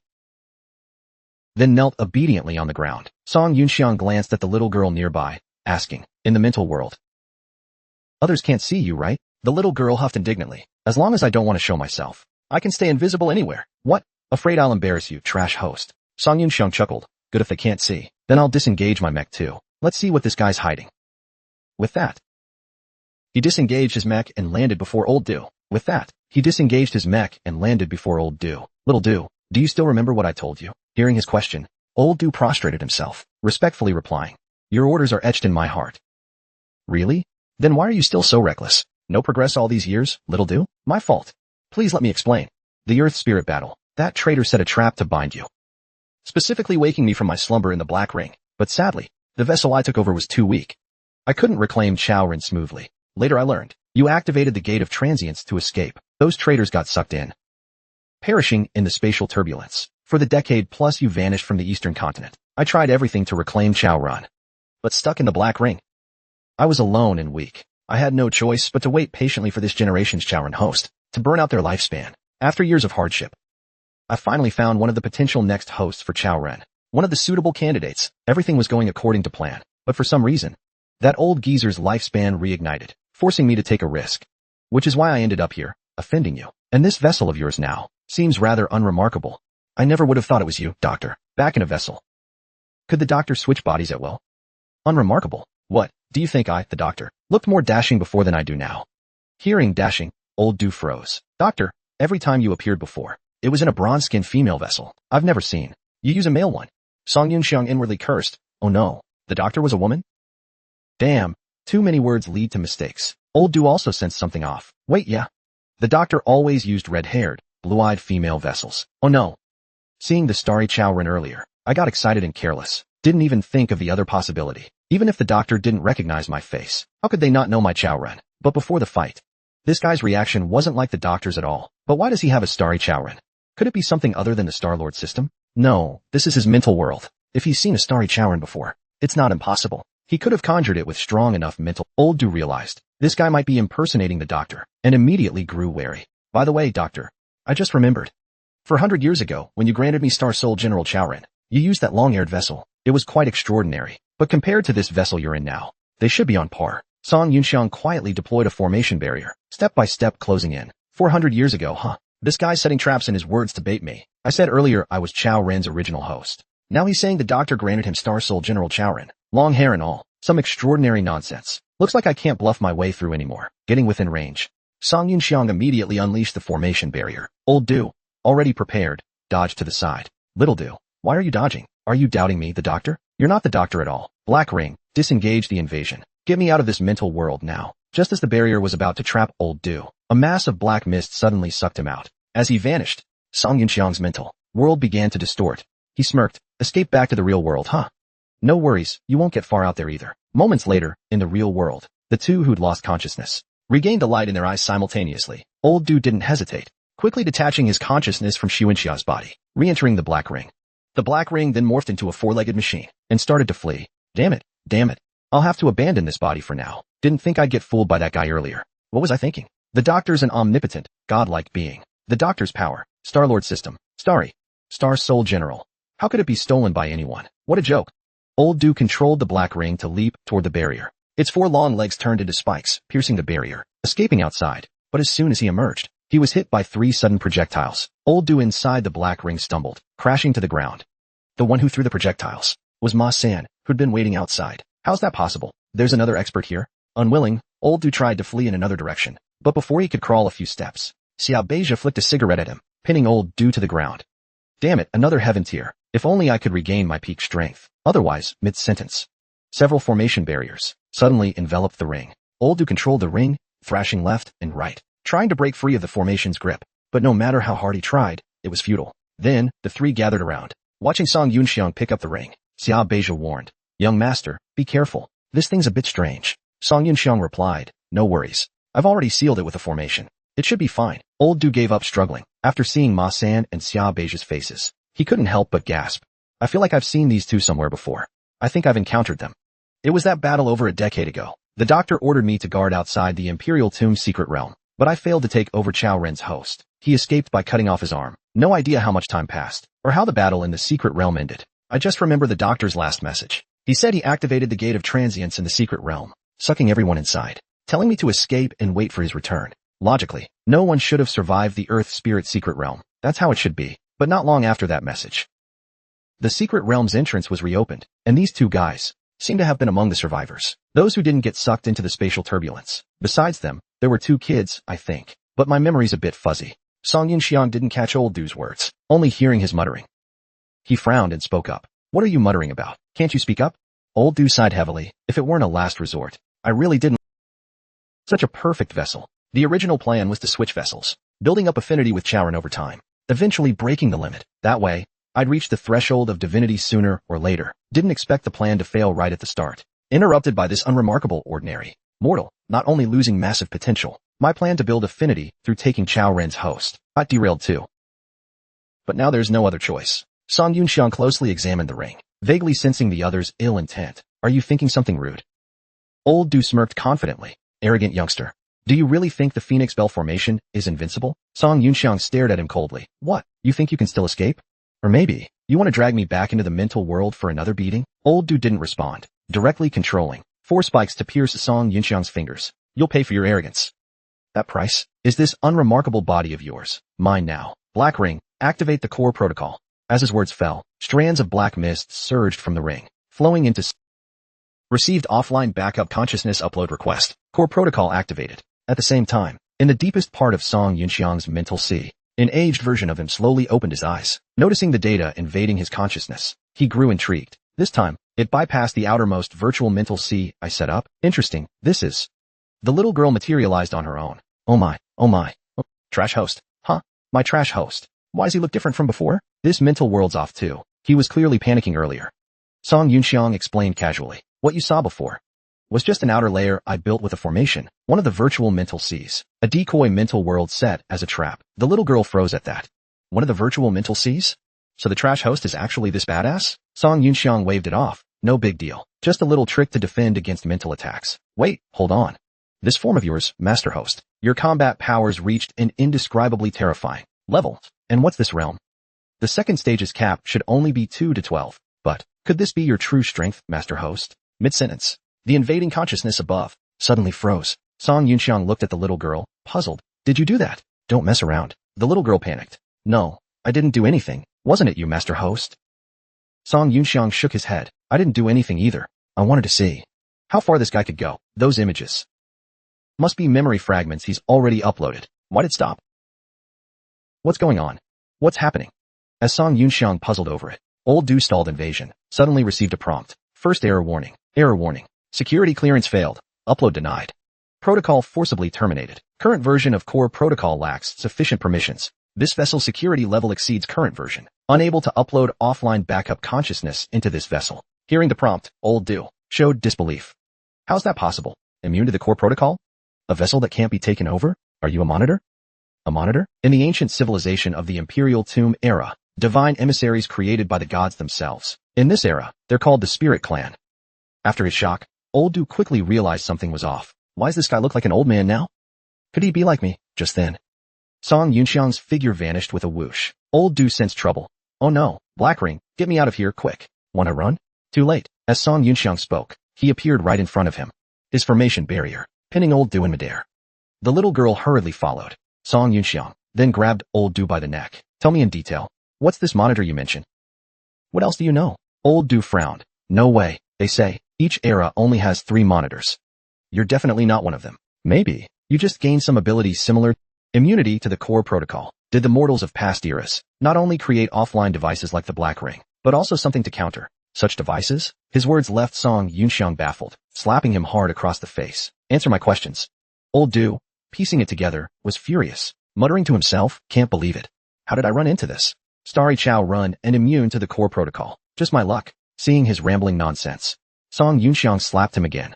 2 choices. Either answer my questions honestly, tell me everything you know, or, though restrained, old Du refused to yield, sneering at him. You'd better treat me nicely, make me happy. And I might tell you a lot of what you want to know, like the monitors, like the doctor, hearing doctor. Song Yunxiang perked up, tell me. What do you know about the doctor? Hey, you want to know? Well, the tables have turned, I can tell you. But you have to agree to some conditions, or I'll self-destruct my consciousness. You'll get no intel. And your mental world will collapse in the explosion, leaving you a soulless husk. Before he could finish, Song Yunxiang slapped him again. Are you threatening me? Humiliated, old Du glared fiercely. I've changed my... Now you've got to kowtow to me 10 times, or I'll self-destruct right now. Seeing him still daring to threaten, Song Yunxiang decided he was done negotiating. Sorry, I don't indulge riddle makers. If you won't talk, then don't. I'll search for it myself. With that, he began probing old Du's memories. Old Du struggled but couldn't resist. He immediately decided to take Song Yunxiang down with him. Stop. Don't force me. I'll really self-destruct. You're forcing me. It's all your fault. With ruthless determination, he began burning his inner spiritual energy, his body swelling and expanding, finally exploding like an overinflated balloon with a boom. The blast force started spreading outward, quickly tearing apart the entire mental world. But strangely, after Song Yunxiang's mental world collapsed, it twisted and revealed a completely different scene. A dazzling world of neon lights and vibrant colors, exactly like the layout of a bar. Then, a suited-up Song Yunxiang slowly appeared. In front of him, the scene of old Du's self-destruction played out. The little girl quickly caught on. I knew it. Something fell off earlier. That mental world wasn't your real mental world either. Song Yunxiang chuckled at that. You figured it out, huh? The little girl puffed up proudly. A trash host is still a trash host. With my brilliance as a super intelligent AI, how could I stay fooled by you forever? You sly old fox. You even built a fake real mental world. Around the outskirts of your true mental world. That poor idiot. He actually thought he could destroy your mental world with a self-destruct. Little did he know. He just blew up a virtual mental world set as a trap world. But man, he was ruthless to himself. Blowing himself up at the drop of a hat. Is that okay? This guy probably had some crucial info you wanted, right? Hearing that, Song Yunxiang shook his head. No worries. The memory fragments he uploaded earlier, I've already preserved them. And a dangerous guy like him might have had some tricks up his sleeve. If I can root him out completely, I won't leave a blade of grass. These memory fragments are yours. Extract them later for me. See if there's anything useful. With that, Song Yunxiang handed over the mental data Old Du uploaded, along with the extracted memories, to the little girl. By the way, do you have a name? The little girl nodded proudly. Yup, she replied confidently. Star-Lord Systems Super Intelligent Assistant A2. It's just a bit long.